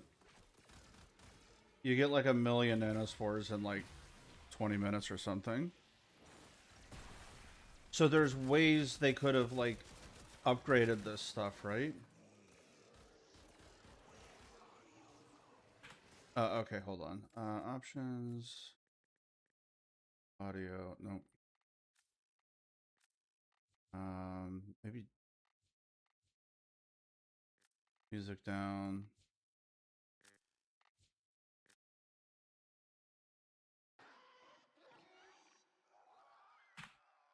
Nope, I didn't do it right. Stop.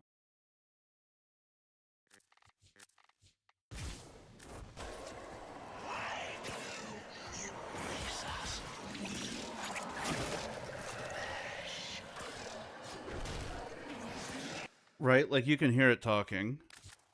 Like it exists in the game. So you could... Like that thing's super intelligent, right? Like it controls a bunch of planets. It used to have the Orokin derelicts. So you could chase these paths. But in terms of like... I don't know. I forget what my point is with it.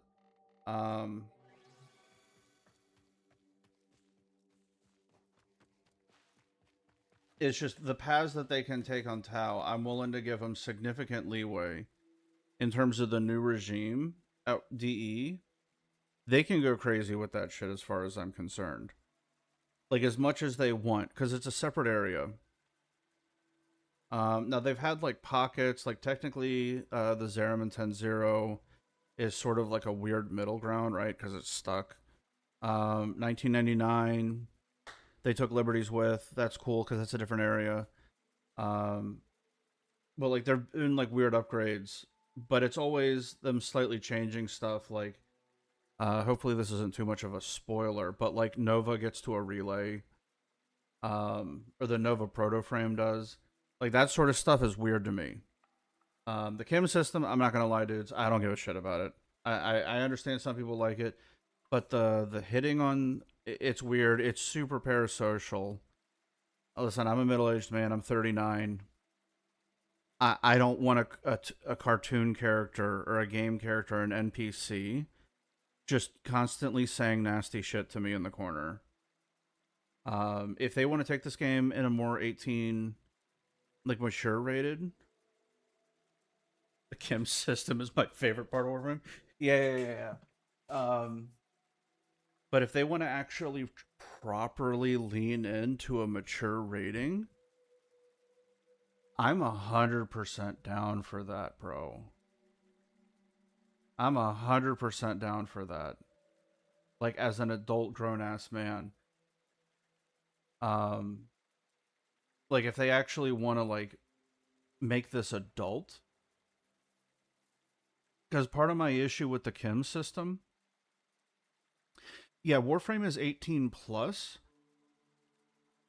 but it's only because you're killing stuff. They've been chasing the tween demographic for a while now. Like when you look at like it's the Gooner Gen Z thing that they've been going after. They've never really swung the other way in terms of like adult stuff. And if this looks like they might be swinging into that, and I will be playing Warframe if they take that angle regularly. I'm telling you right now. I haven't touched Warframe in like weeks. Like I log on and I do my little log on word thing. And I check the bonuses, and if it's not interesting, I basically put the game down. Maybe I'll play it for like an hour or two in the morning and do my night wave one time a week. But I'm not really playing the game. I'm completing tasks, and that's not part of a game. So if they want to separate Tau into a different system, I am 1,000% down for that, dude. I hope that's the angle they're going, where it's actually adult stuff. Because, like, this game's been around so long. Let me see.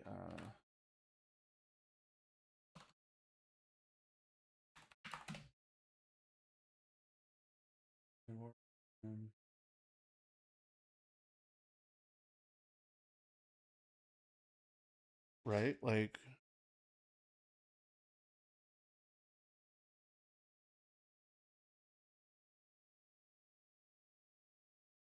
this is 13 years ago. So, what's going on here, Katie?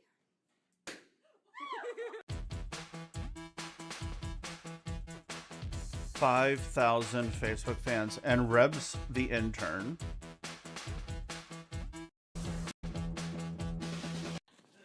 What are you guys doing?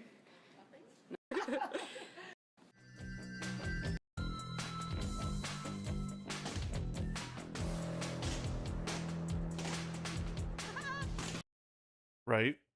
Like, the game's been around for a while. But, like, God, I hope. Like, they've been name dropping Tau for basically 13 years. 14 years if you include the beta. So it's just there's a bunch of stuff that they could go, and it's sort of like you don't want them to do bad, because I'm not gonna lie, I understand intellectually that like there's the sunk cost fallacy, but if you're on a ship, even if the captain is bad, you don't hope for them to crash into icebergs. Like, my most popular video, not that I'm trying to shout out my YouTube, is how much money I spent on Warframe. Like, if I go to my channel and I go to videos and I go popular, and it says I've spent 5K on Warframe, and that was 3 years ago. And let me tell you, that number's gone up. Okay, like it is what it is. But if they pull this back and they don't actually leap when they go to Tau, like you have to get a running start and shot put across that. If they try to pull back, it's gonna ruin it.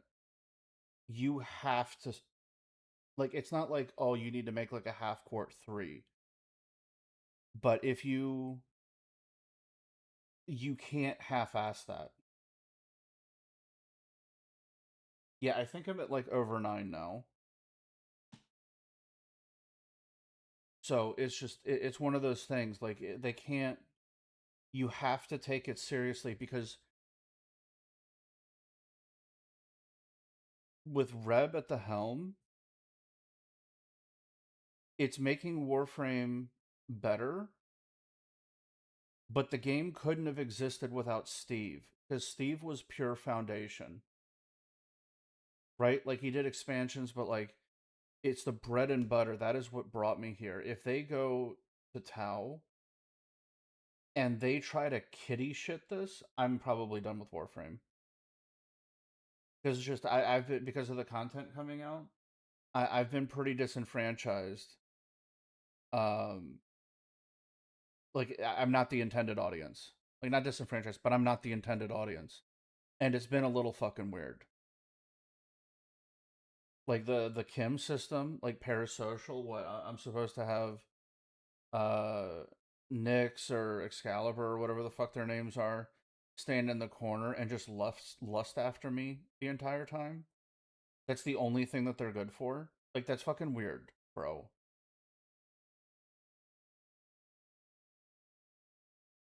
Maybe a year after I bought Frost and Mag Heirloom, I stopped. Yeah, I could go into the. I think they learned their lesson from the Frost and Mag Heirloom.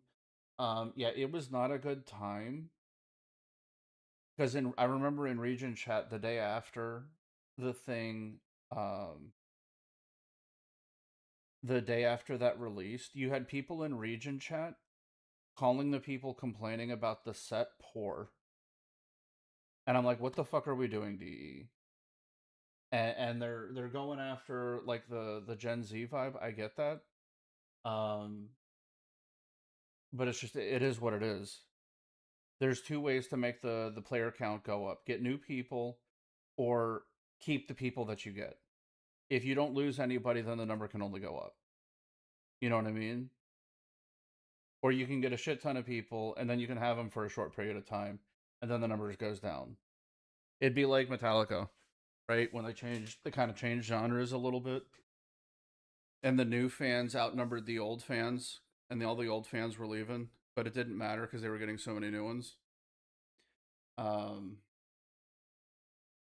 so it's one of those things. So I hope they stick the landing, but what they're doing, you can't have asset. You gotta jump and not try to play it safe on this. I hope they go full solar system.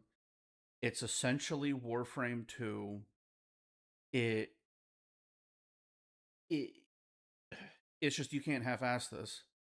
Like even if you get to Tau and you can't bring any of your fucking equipment with you, I would be open to that, even though that'd piss everybody off.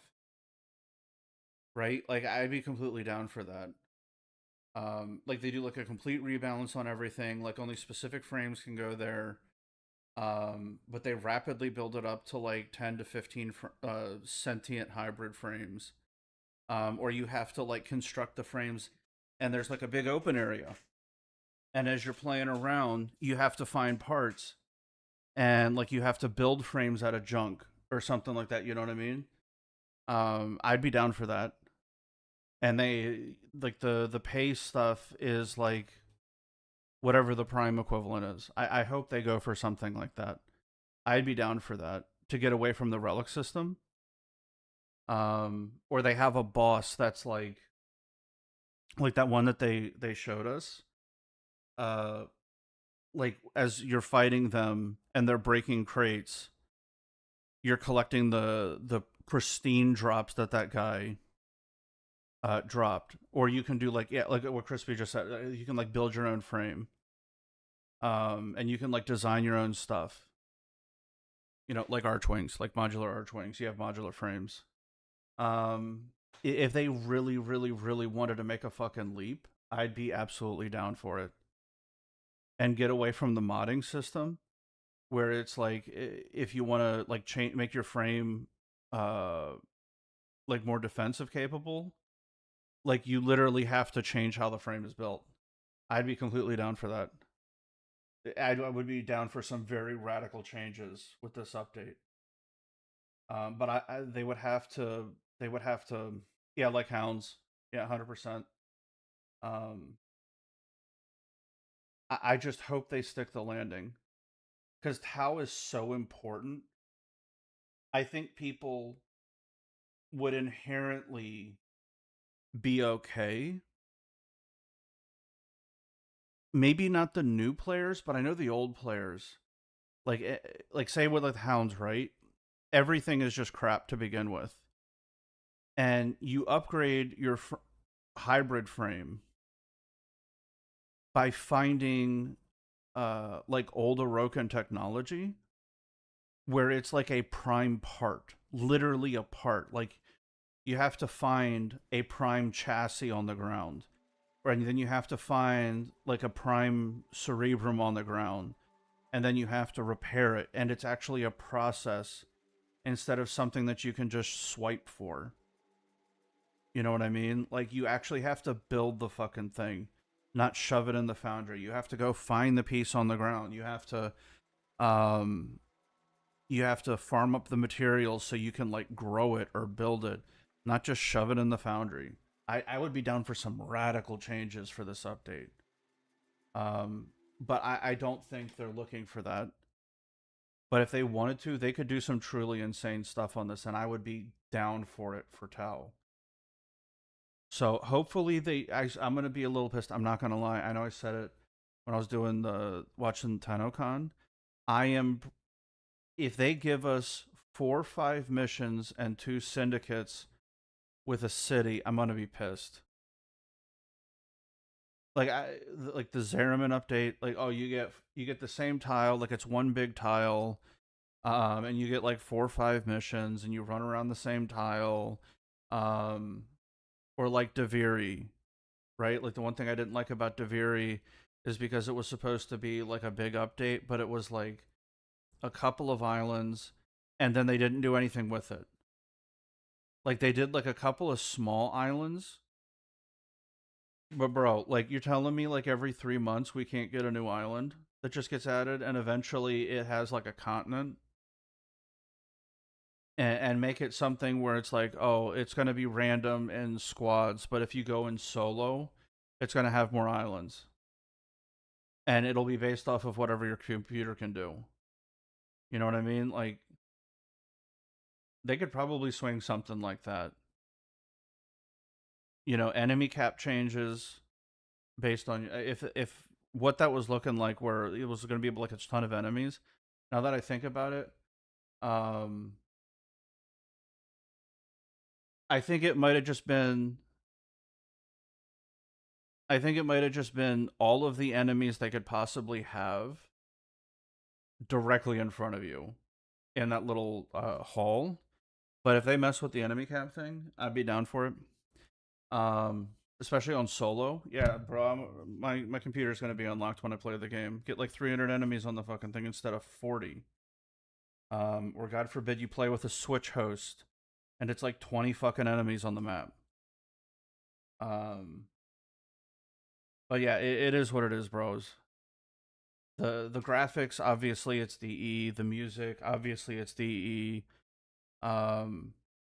They've definitely taken a better angle. I will say this, the biggest improvement compared to even like 1999 is, besides the ever brooding character, I think that guy's brooding, if he is talking like that in mission, it's going to get tiring. But if that's like main quest stuff, that's fine. Because it's Tau, I'm okay with them talking, especially if it's like a partially sentient frame. 100% for it. But they shouldn't be talking.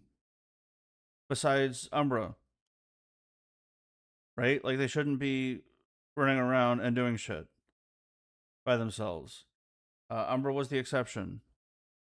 But if they want to go down that where it's like you're actually dealing with like hybrids, it's Tau, baby. I'm 100% down for it. Also, high M LED. No more proto frames for the rest of the year. Hey, there you go. So that's basically my thoughts on it. Like, there's a bunch of different directions, and they didn't really give us anything like they you know, each time they kind of show like a part of a tile for the hype videos. They didn't mention what any of the missions were. They said it's going to be kind of like the missions with a twist. God, I hope not. I hope not.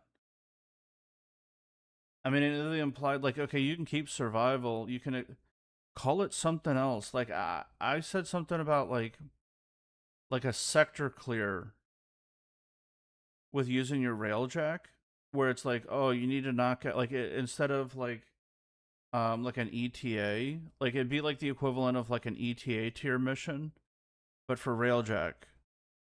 You know what I mean? Like, where you have to go mission to mission, and, like, you have to, like, I thought it's what they were gonna do with the new war, where it's like they heavily incorporate railjack, where it's like a 10 mission thing, where it's like sort of like what they did with crap, what is it?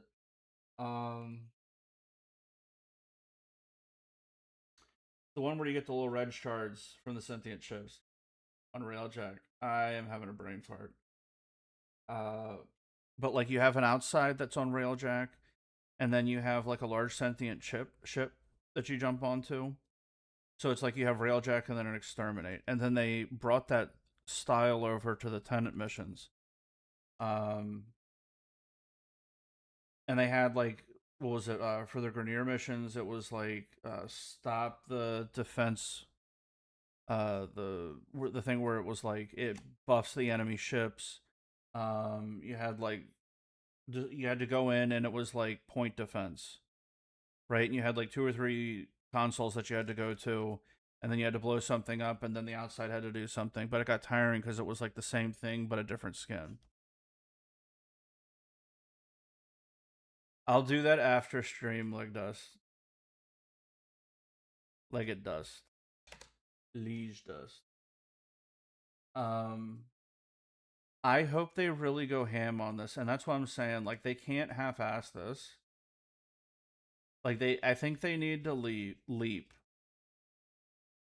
I really think they need to leap and make this just a new star chart, almost a new game, loosely based on Warframe. If they ever really wanted to go ham and really make their own thing, I think they can do it with Tau, and I hope they do.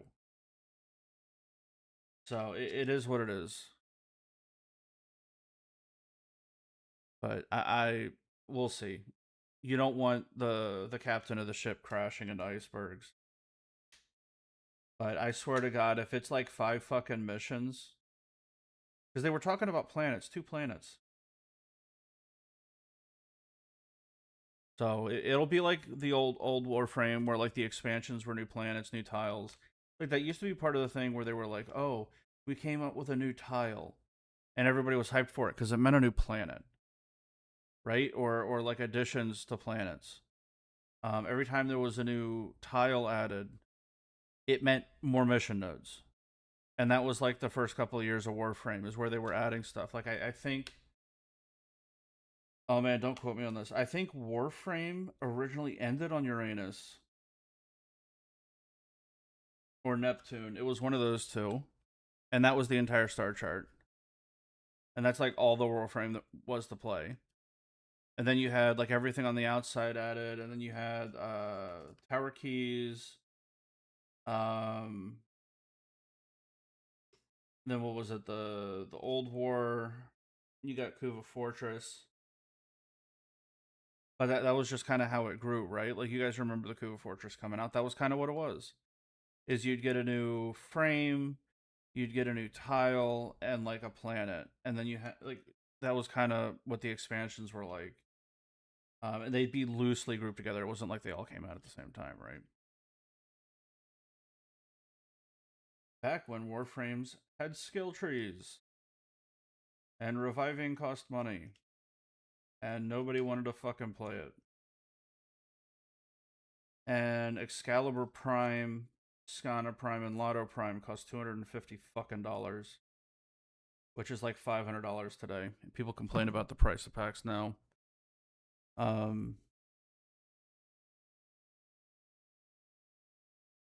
All right, I'm gonna search it. Hold on.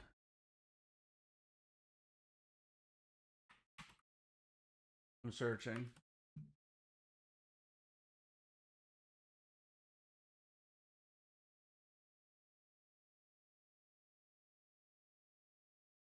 AI overview. Swim away immediately. That tempting worm is masking a metal hook attached with a thin, invisible fishing line.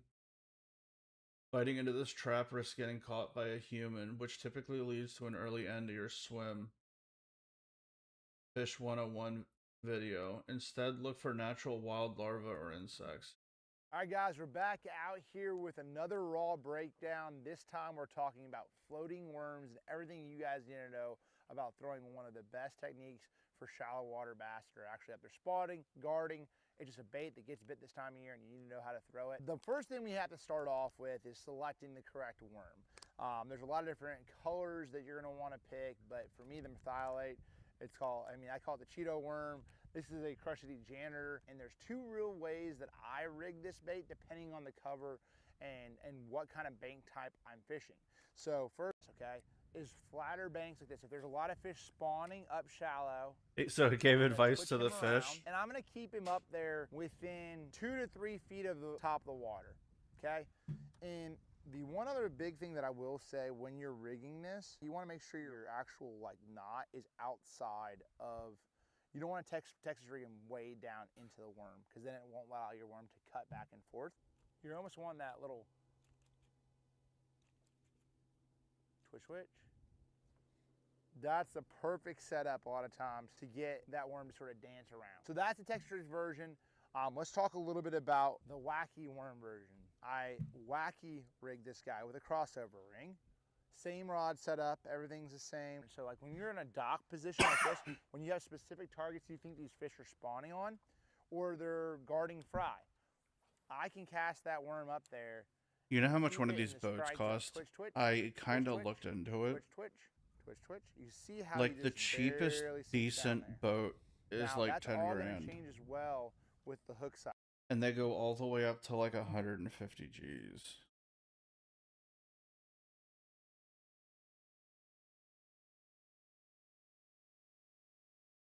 They get so fucking expensive.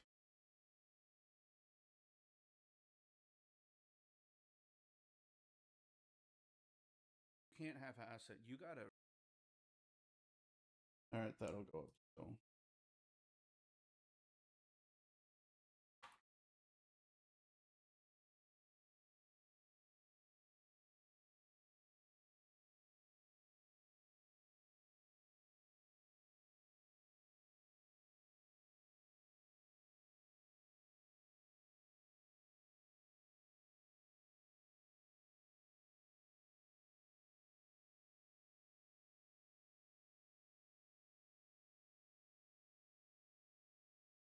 Can I borrow your sim for a bit?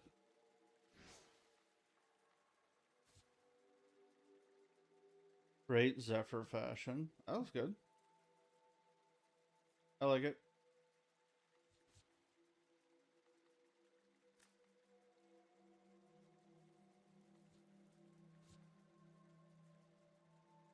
With the prime assets too. Which helmet is that? Oh, that's not the helmet. That's the Gauss Signa. Yeah, that's the Gauss Signa. That's pretty cool.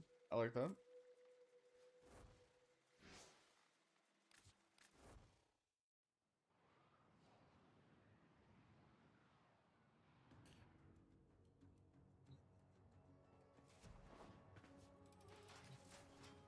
Oh, and for any of you that thought I was fucking joking, I really did put 18 Forma, 18 Omnis in this frame.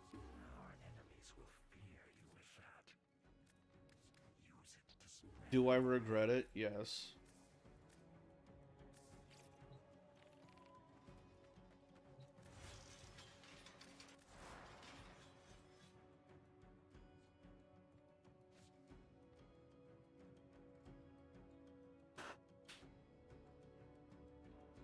How you like that? 10 Omni slots.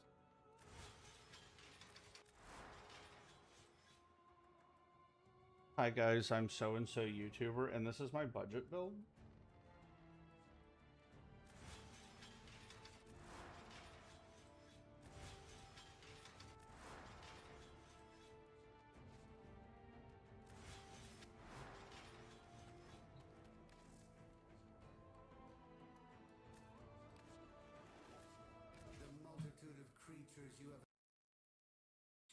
Oh, by the way, I don't have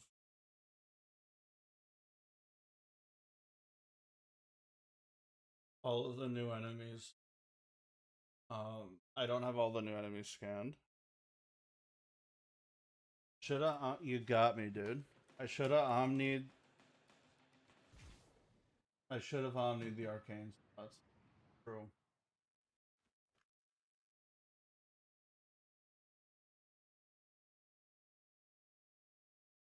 Gotta get there. Find some-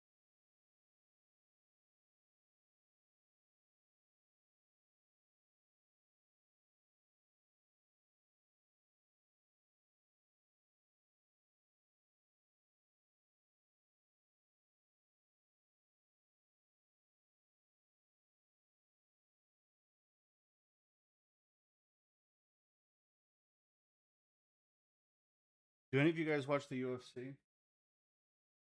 See that good excuse for a title fight or a money fight?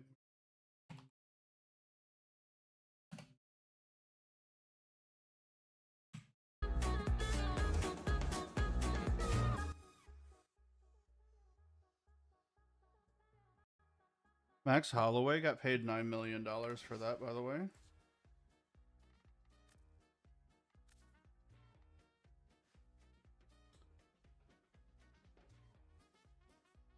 Oh, I paused. But hold on.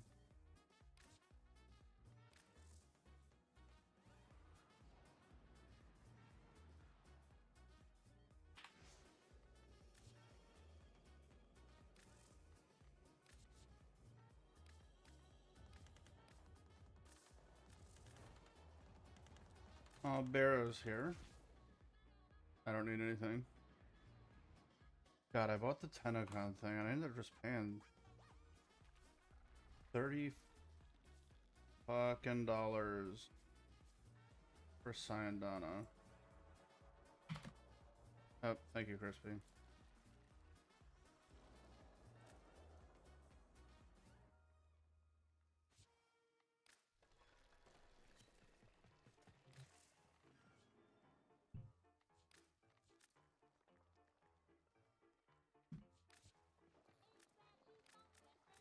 What's the new count?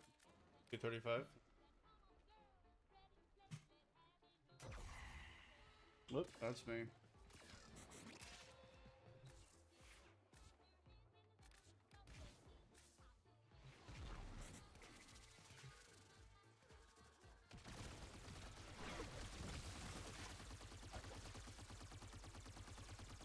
Oh, is that the new gun? Yeah, I think I'm gonna get that, what, like the next Pharaoh or something?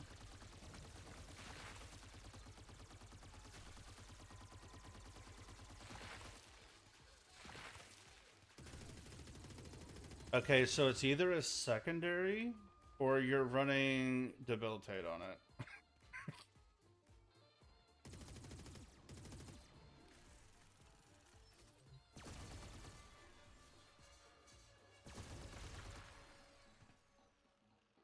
Okay, fam. I see you.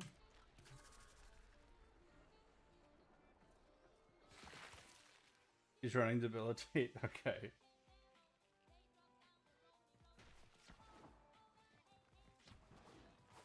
Yeah, but it looks like it's got...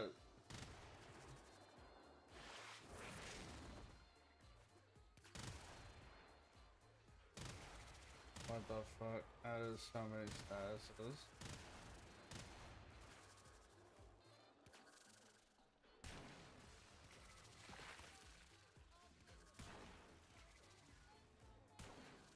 Okay, so we have a self-priming. I see it firing super fast. I'm guessing it's additive condition overload or gun co. Like it does. It seems like it's all lasers, right? So it's like additive. Yeah, I don't have the weapon. I couldn't watch the stream yesterday.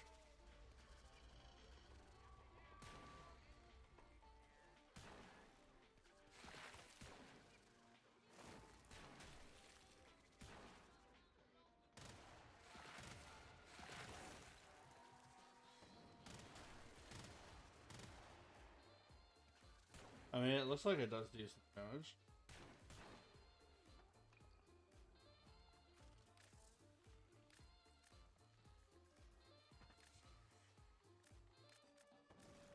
Yeah, I gotta run more missions to get the other scans.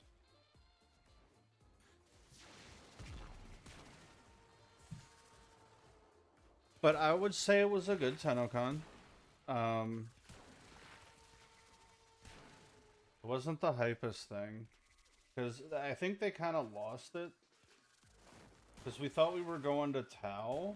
Like, over COVID, bro. Over COVID.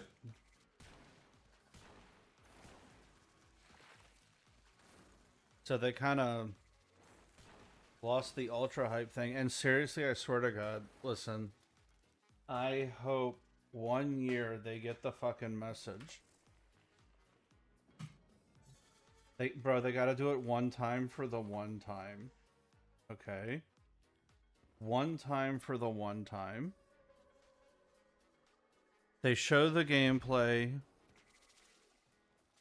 And they say... And they all leave the... They do their thank yous. They say, like... Yeah, the new Orbs latest Spectro. That shit was delayed like half a year or a year, wasn't it? But they say, like, we're gonna give you... some gameplay.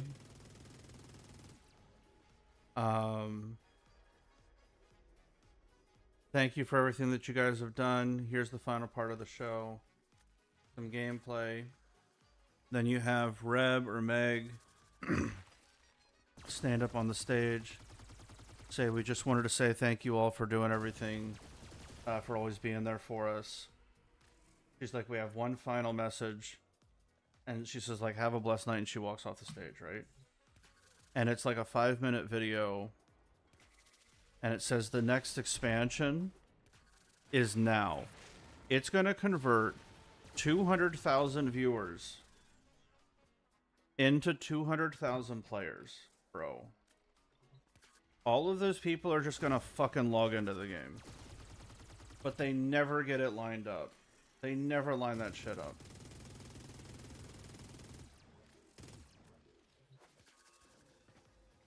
Alright, Crispy, be honest with me, dude. How much of this is just Zephyr's abilities? Just be honest with me, bro. Like, I can see it doing some damage.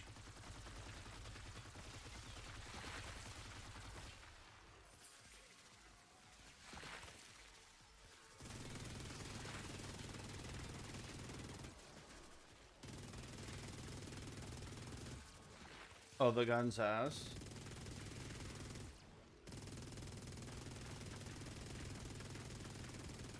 I'm not gonna lie, it looks cool as fuck though. It's a cool reload.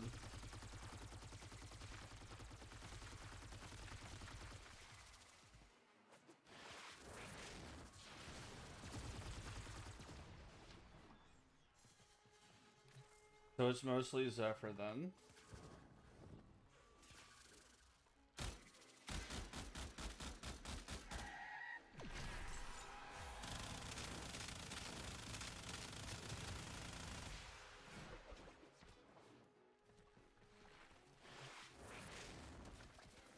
Yeah, I know what it does.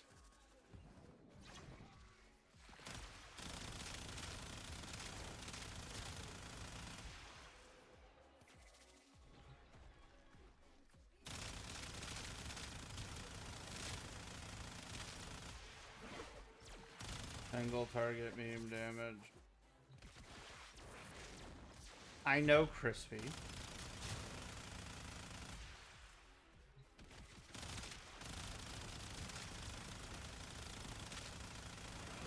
The tornadoes are fucking broken because they got that crit inherit mechanic. And their interaction with blast. I'm surprised you're not using the other tornadoes to get even more multiplier. Or do you really want the lift?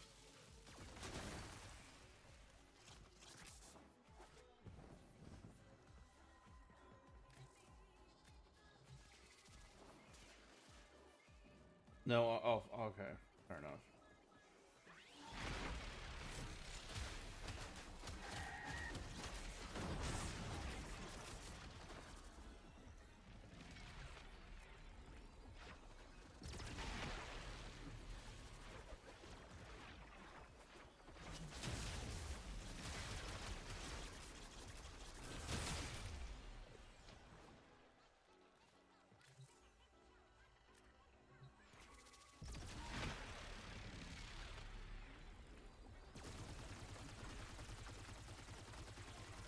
Bro, with Zephyr, anything's possible, dude. Anything is possible. Hanman? Yeah.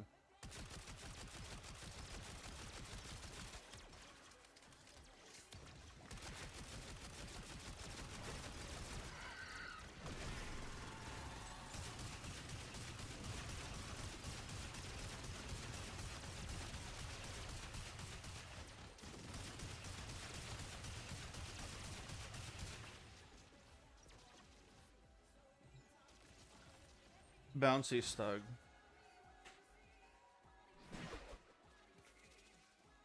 It's a battery weapon? Oof.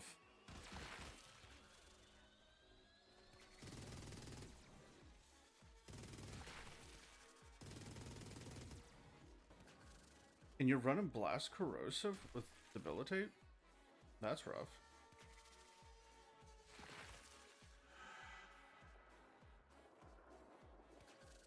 Oh, 0.5 recharge? Oh, never mind. I take it back. That is nice. As long as it's not like the fucking Shido. You like do your taxes during the reload.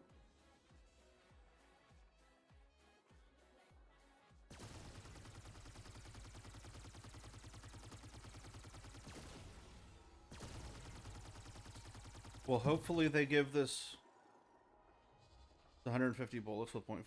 Okay. Well, hopefully they let this thing out, because I'm not a fan of not having shit.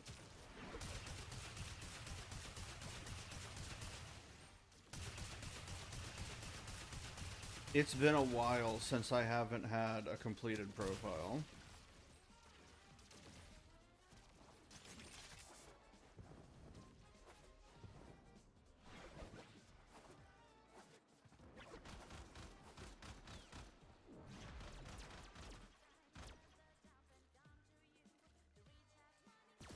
Could be the same as Godfa. So it just comes out like during a Vero thing or Void Trader.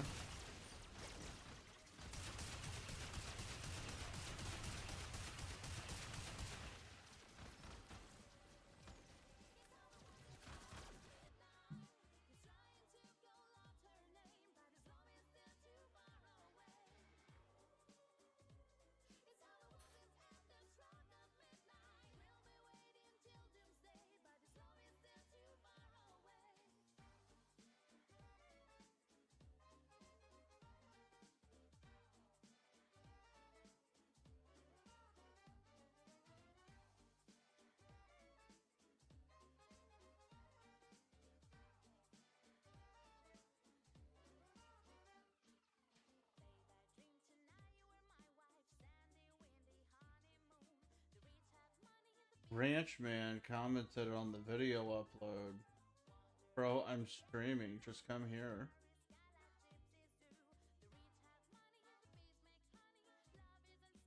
Tubular Space Sausage says Banshee is more complicated than people want. They want Noko every time. No thinking required. True.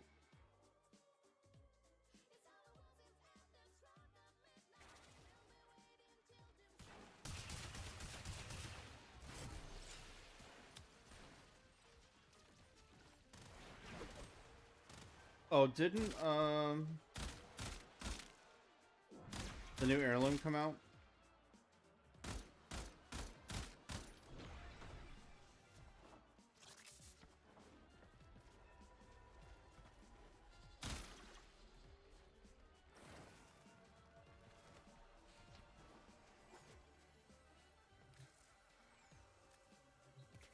I saw, what was it? Turbo Monk on YouTube posted a video where he was like, DE, what the fuck? And like, you can see labia. Like, it doesn't even make any sense.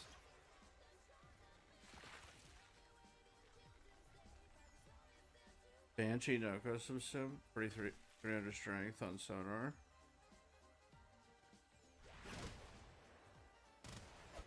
Yeah, true.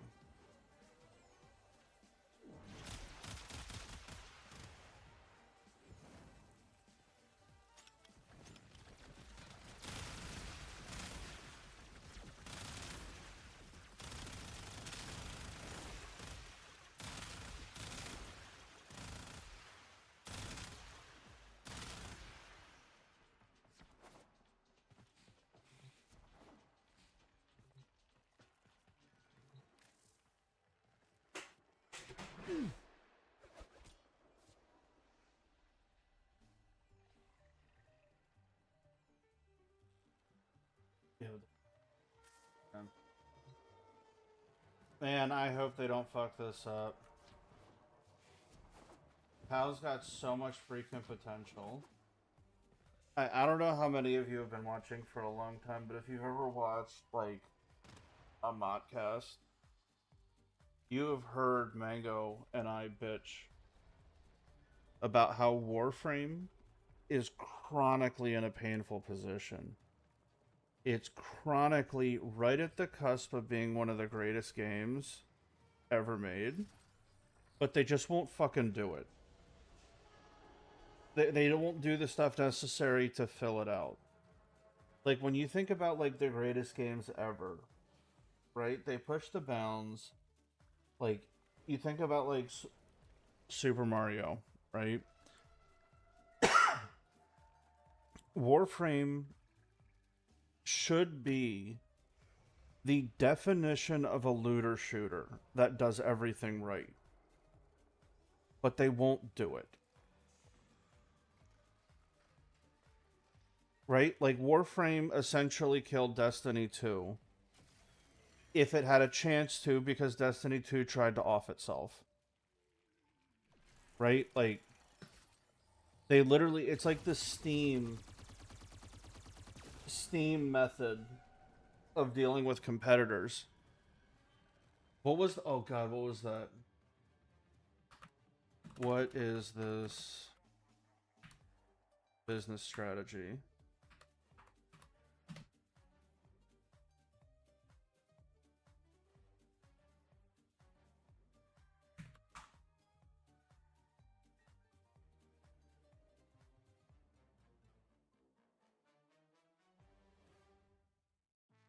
This does nothing. Competition just keeps shooting themselves in the foot. What is this business strategy called? That's Warframe. They do nothing. They do a little bit. The competition just kills themselves. And they just exist for it.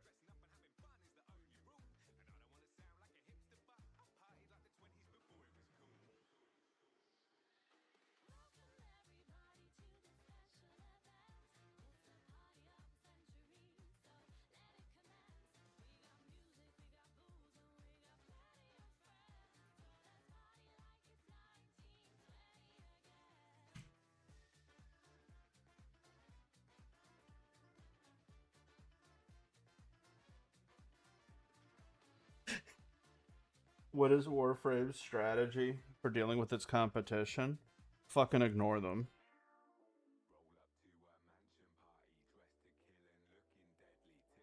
They came out with Omniforma. The only thing that they did to compete with the first Descendant is it forced them to come out with Omniforma. And it's a fucking meme.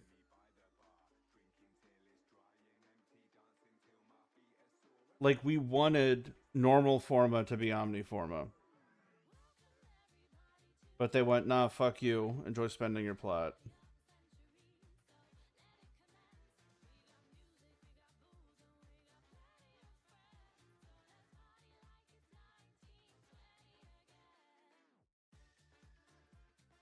Tall and crispy, I gotcha.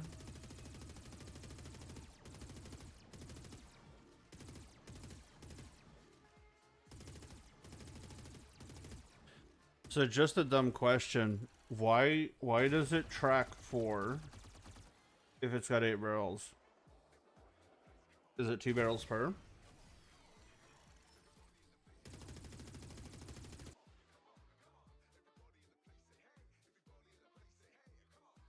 Shouldn't it be tracking 8? I was kind of hoping it'd be like, when I heard what it did, I was like, oh cool, it's going to be like the upgraded version of the Bosmo. Does any of it? No, it's to his burst. Oh. Okay. I thought it was going to be like the Bosmo.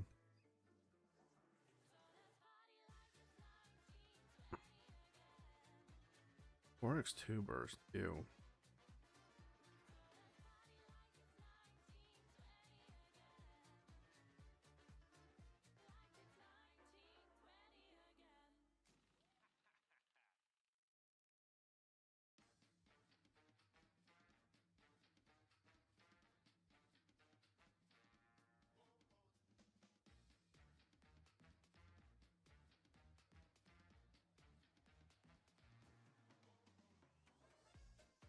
But guys, I think I'm gonna call it. I've been streaming for almost, was it 2 hours and 40 minutes? Kind of the perfect time or 0 weapon. Okay. We're just brainless running through mission. True. Oh, okay. So is the alt fire count as aiming? If it's battery, can you run crap, what is it called? Target something. Crap, what it's called.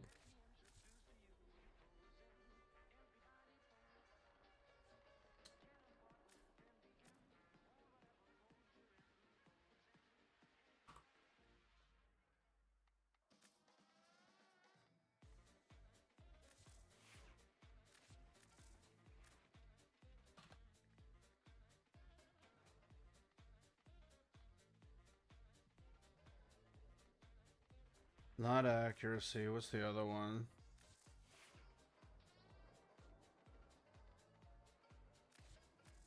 What's the one that gives you sprint?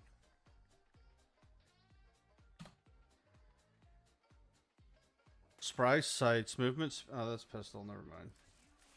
It's a rifle, right?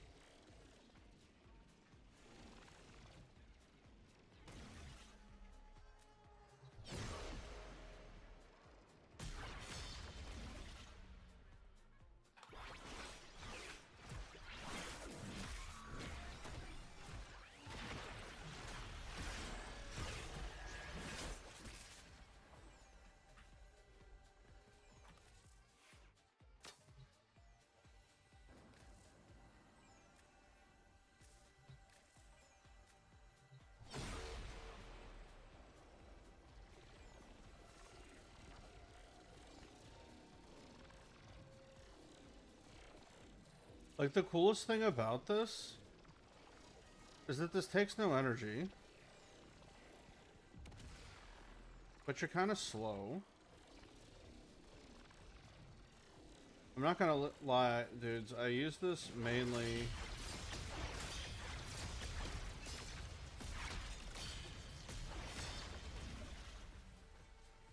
I use that shit mainly for,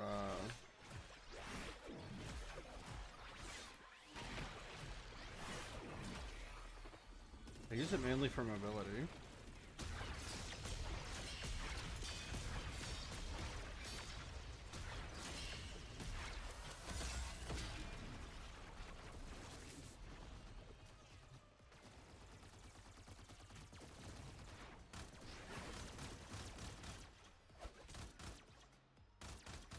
Yeah, fuck him up, dude.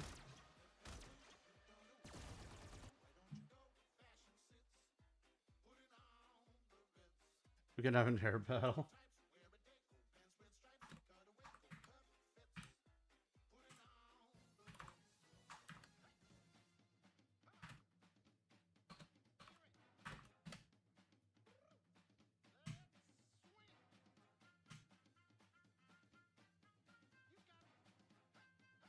Bro, how edgy is this? I saw this and I...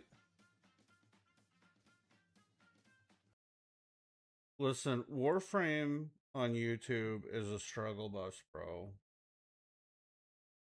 Huge, it makes every other melee questions very fun. Every one of the swords so unnecessarily huge, it makes every other melee questions very fun. Resistance, good. Today we're talking about the War Prime. Welcome back to the Meta, where we stop listening to creators who can't build for shit and start listening to damage numbers. You've probably already heard certain videos call this thing mastery fodder. Yeah, we don't give it. If your entire personality is rerunning old Garbaggio every stream, Is this what Warframe does now? Also, why is this so bad? every one of the swords so unnecessarily huge, it makes every other melee questions very fun. Resistance, good. Today we're talking about the War Prime. Welcome back to the Meta, where we stop listening to creators who can't build for shit and start listening to damage numbers. You've probably already heard certain videos call this thing mastery fodder. Yeah, we don't give it. If your entire personality is rerunning old Garbaggio every stream, of course you're gonna miss a weapon like this. This isn't some flashy gimmick. It's a big I don't understand it. Is this what Warframe on YouTube's turned into? This seems so edgelordy. A monstrous 3.2x critical multiplier, 32% status, and a 3.2 meter swing range. Forced impact? Yeah, we don't give a about that either. What we do care about is that incredible crit multiplier and hybrid scaling. Go full crit, go hybrid, go pure status. Pair with Ember, Volt, Frost, Harrow, Sevagoth, Kalervo. Today, we're bringing Urelli. No Wrathful Advance, no Bull, just tiny hands, a huge phallus-shaped object, damage vulnerability, and enough momentum. Oh god, hold on.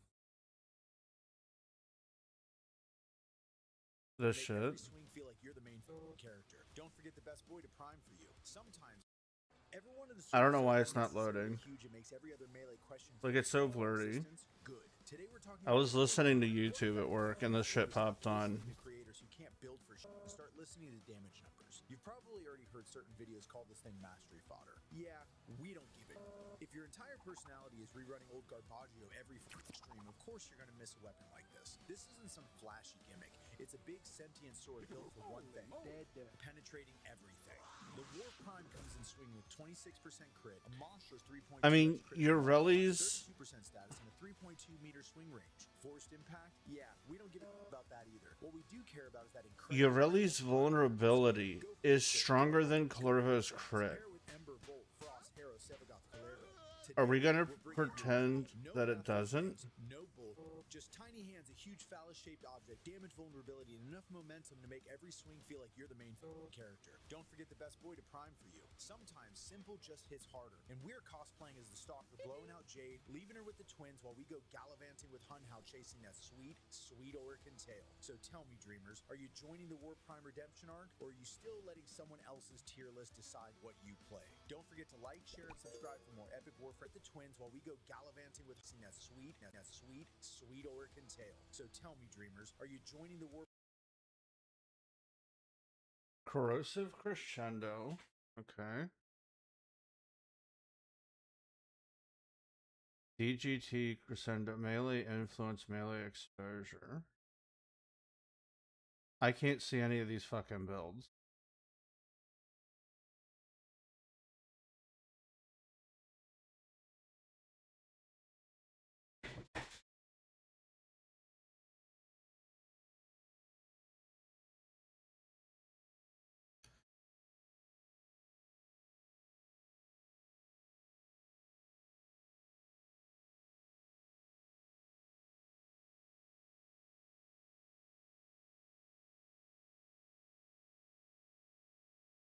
I guess maybe it's like an edgy boy thing. I don't get it.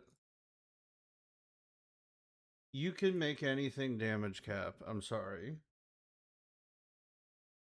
But like...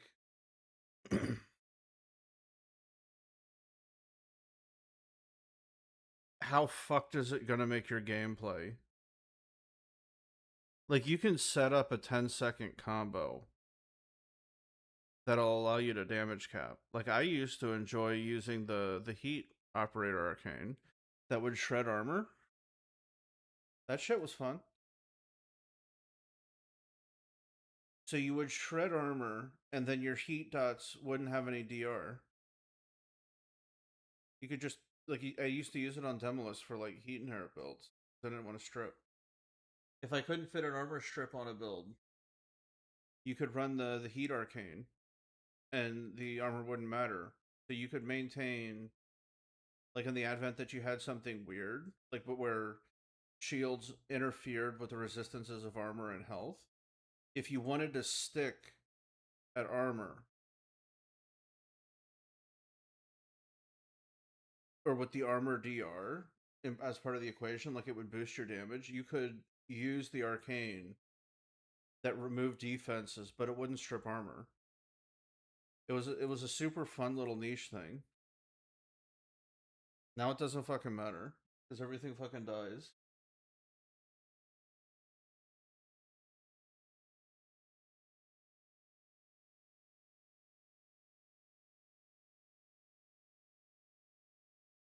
Kill the chat? No. What? Oh. Oh, and I gotcha.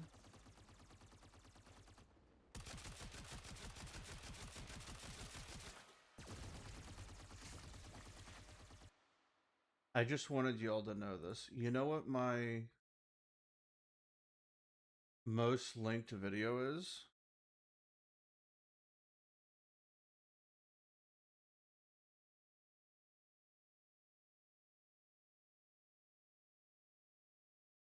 It's this fucking mod. Or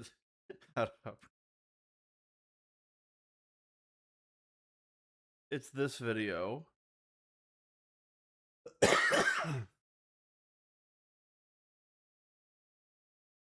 This is my most shared video.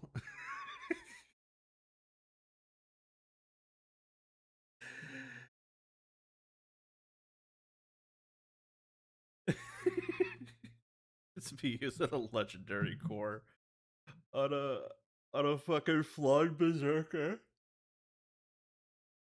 And every time a new MR comes out, or a new LR rank, I make a new flawed mod video and it just triggers people. But anyway, guys, I'm gonna call it. It is 10:45, and that means I'm gonna barely get 8 hours of sleep.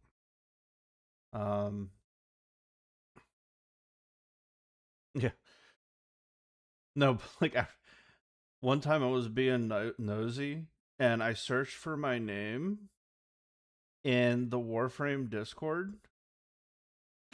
And occasionally, like, it's kind of like cute shit that's in there. Like, there are a couple things. Like, occasionally I'm like super nosy on like Reddit, and when I was actually making content regularly, I would look for like what people were saying about me, like trying to improve genuinely. Hey, Verse. Oh, perfect time. I'm about to end the stream. Welcome, Verse. And like there were some really honest to God helpful comments.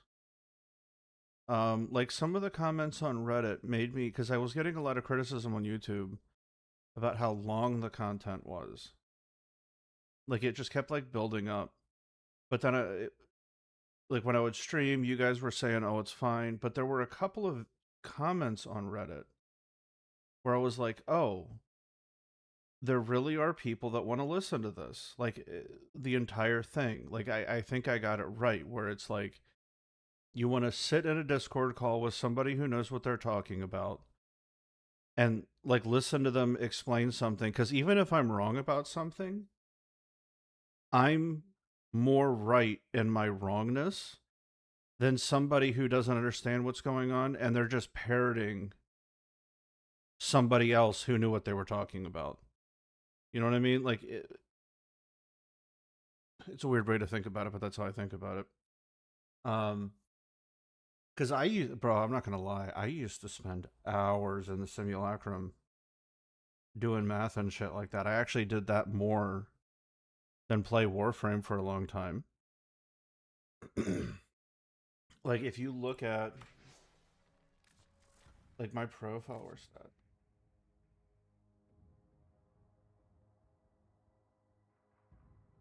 Am I fucking blind? Oh, they moved it. So I'm at 4,449 hours of mission time. Okay, mission time. But then my Steam is like 14K. Arrow Periphery? Isn't that a set?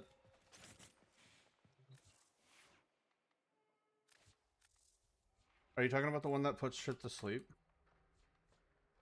Damage enemies while aim gliding and put up to 5. Yeah, it puts them to sleep. Yeah, that one. I mean, not this, but yeah, it's the set that puts them to sleep. There was a bug with that. Oh man, who was the frame I used to run that with one frame. I forget. There was a frame that I used to use that with. And that was one of the memes. No,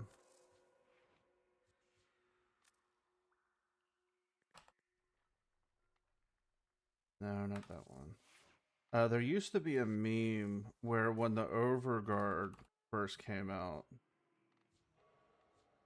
Arrow Vantage would still put the overguarded enemies to sleep because it's such a forgotten set. Like, even, you remember when Overguard, like, literally nothing fucking applied to it? When it first came, the new Overguard, when it came out? The Arrow set would still put everything to sleep, so you could literally just, like, bullet jump, and as long as you were shooting shit and you tapped the aim glide, you could spam the sleep.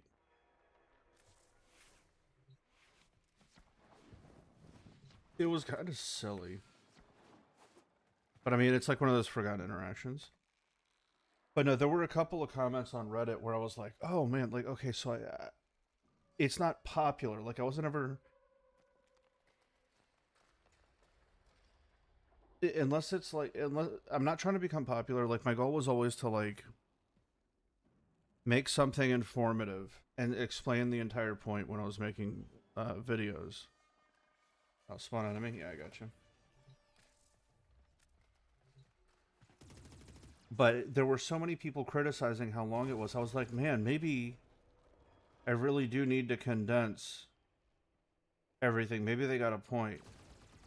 And then there was one guy that was like, oh, no, if you want to learn modding, go to my channel. He's like, he taught me how to mod and gave me such an understanding that I now need to look at YouTube for builds. And I'm like, oh my god, that's such a big compliment. What the hell? So I never, when he said that, I never changed my video style. I was like, okay, I got one. Like, where I explained everything and I built everything up. And if you notice now, I don't think it was me. But if you notice now, a lot of other content creators have a new bro build, have a mid-tier build, have a full... They'll at least do new bro, a proper build, and then a steel path build, right? Where I would do, like, unless it was like Baruch or something, where it's like clearly you're just swiping. Okay, a new bro can't get this because it's like MR locked. If there was any way that you could swipe for something, I'd do a new bro build, and I'd explain like what we're trying to do, like what we're trying to make stronger, like this is how you survive. I would do all of that, and it was like, okay, people are actually listening to the entire thing. Because I always looked at the, like, I knew a video was bad if by the end of it, it had less than 40% watch percentage.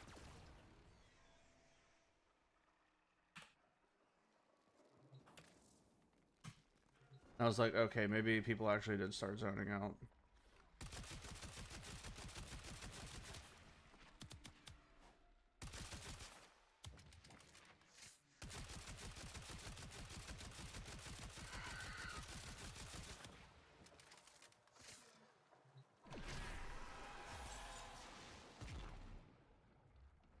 Because there are like 2 or 3 videos where I had more than 100% watch time, and I never understood how that worked. Like, it was nothing crazy. It was like 103 and 102, and I'm like, how do you have more than 100%? But that was when I had like literally, it was like 50 viewers on a video.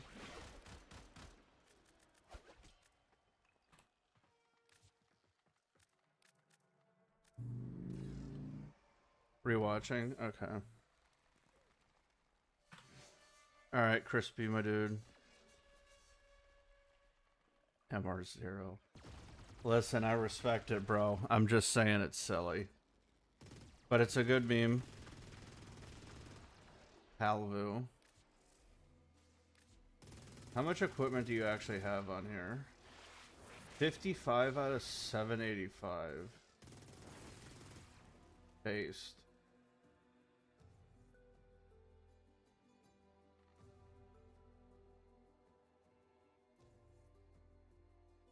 Alright, so let's see what he's got.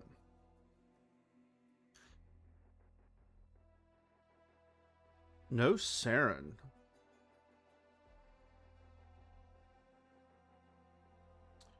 Or Saren Prime. I respect the hustle, sir. Because Saren was one of the frames people would do the MR0 thing on, because she has so much damage. But that was more shield gate meta. Because you could dump stat, or you could do super high efficiency.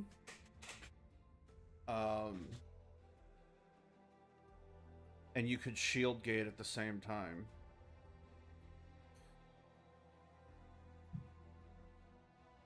I'm just saying she was more common. I know why you're doing Zephyr. If you play her right, she's fucking immune. Oh, but she could still take melee damage. Yeah, when's the last time you got hit by something that's not a grab arm? Or one of those little claws, whatever where it drags you. I can't remember the last time I got meleeed in this game.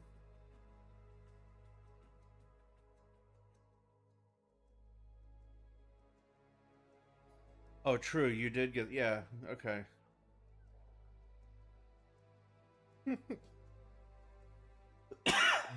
Yeah, free Mesa Prime, free MR.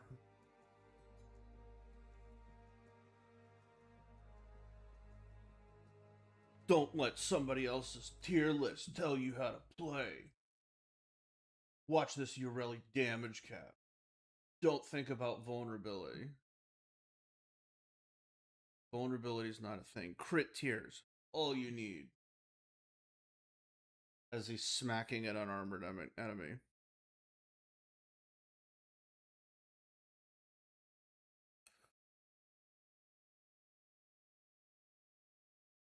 No, I know that.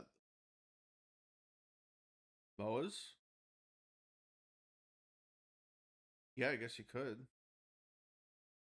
Zaws, yeah, that makes sense.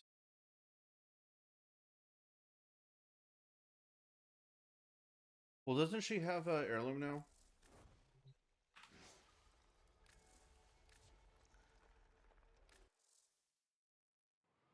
Collecting every mod? Oof. That's a bit much. I don't think I think I'm missing a couple mods. There was a point where I had every mod.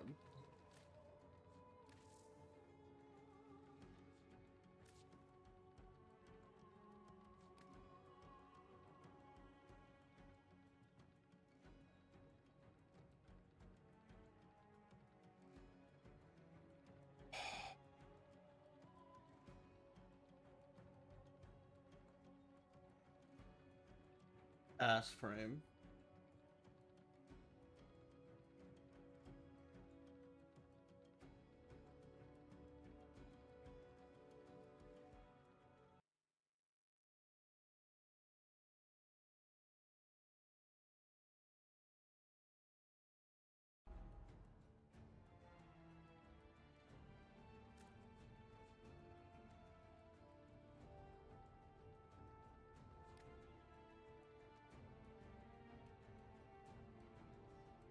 Excuse me?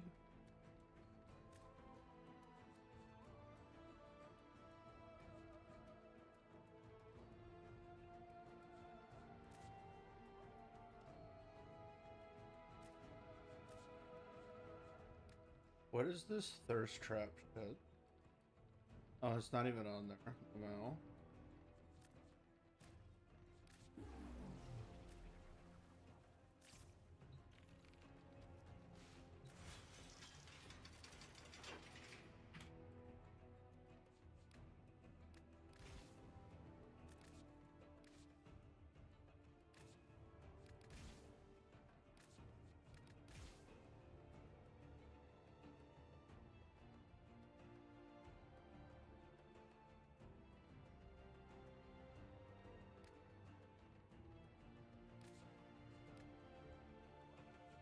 What the? How would they even think this is... Nah, get the fuck out of here, D.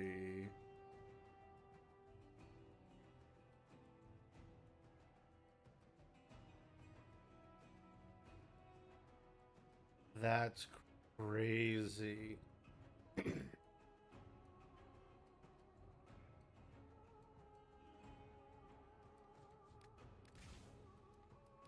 Dust her back on.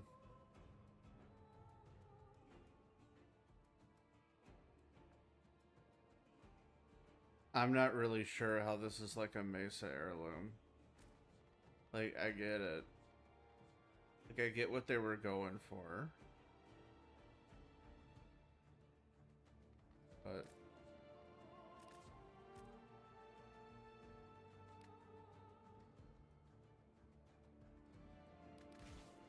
like, she's covered, right?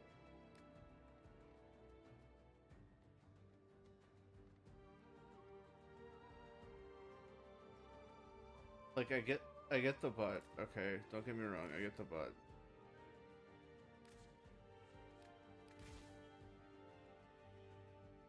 Yeah, she's covered.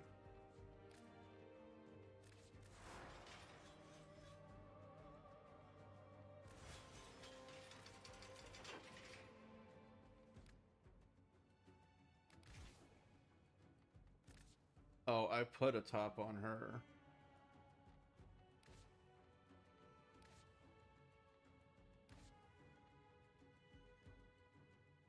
Yeah, I put a top on Mag.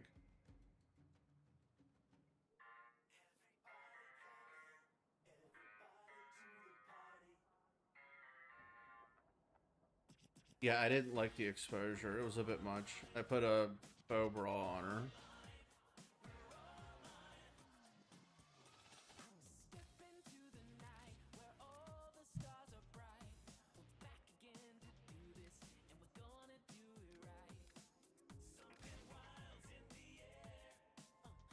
I don't think I'm ever getting rid of this skin. It's a goat skin.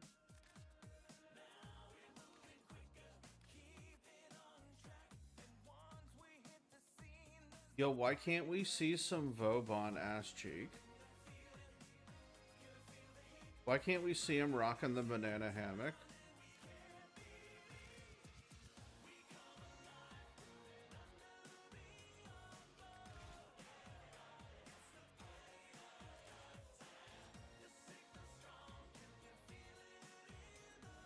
Oh, not that one. That's the Rabito skin, by the way. That's the...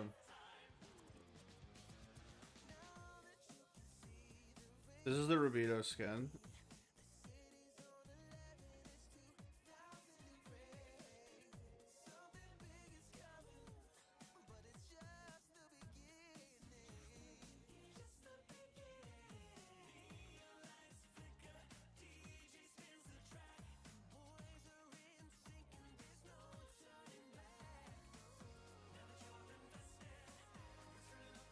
I don't get it. It's just one of those things where it's like... I don't know, like the game... I'm not the designated audience. Okay, D.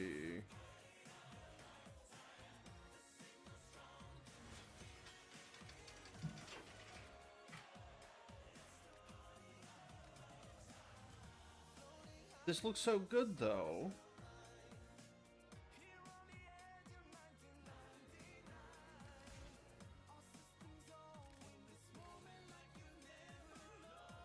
The face mask looks weird.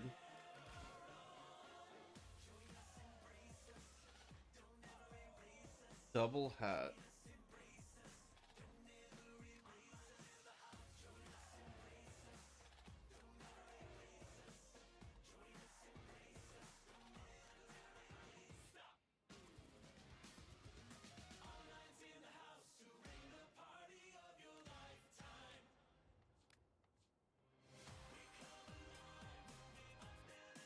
The Devil Ranger, that was pretty good. Falcon helmet. Where she sees through the brim. Okay, I'm gonna quit fucking around with this. I don't get the horns. I don't get the horns.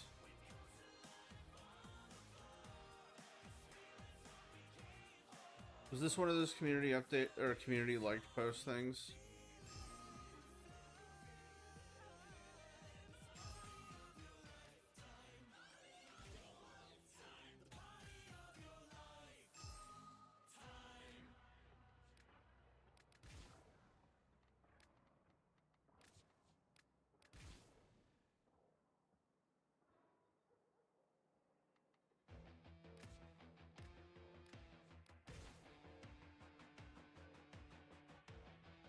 I don't know, there might be some fashion stuff you can do with like an ephemera. This feels fairly exposed. Like, and her butt's weird. Whatever. I'm gonna end it. I'm gonna end it all. Anyway, thanks for hanging out, guys. I'm gonna be honest, just so you guys know in terms of like a schedule. Reminds you of Bloodborne? Yeah. I am gonna be working continuously for the next 2 weeks still, which is kind of crazy because that means I'm gonna hit 100 days. 100 days straight at work. I'm gonna fucking kill myself. I am gonna make an effort to at least stream something Sunday morning. I'm gonna make an effort. Okay. But thank you guys for hanging out. Love you dudes. Have a blessed day.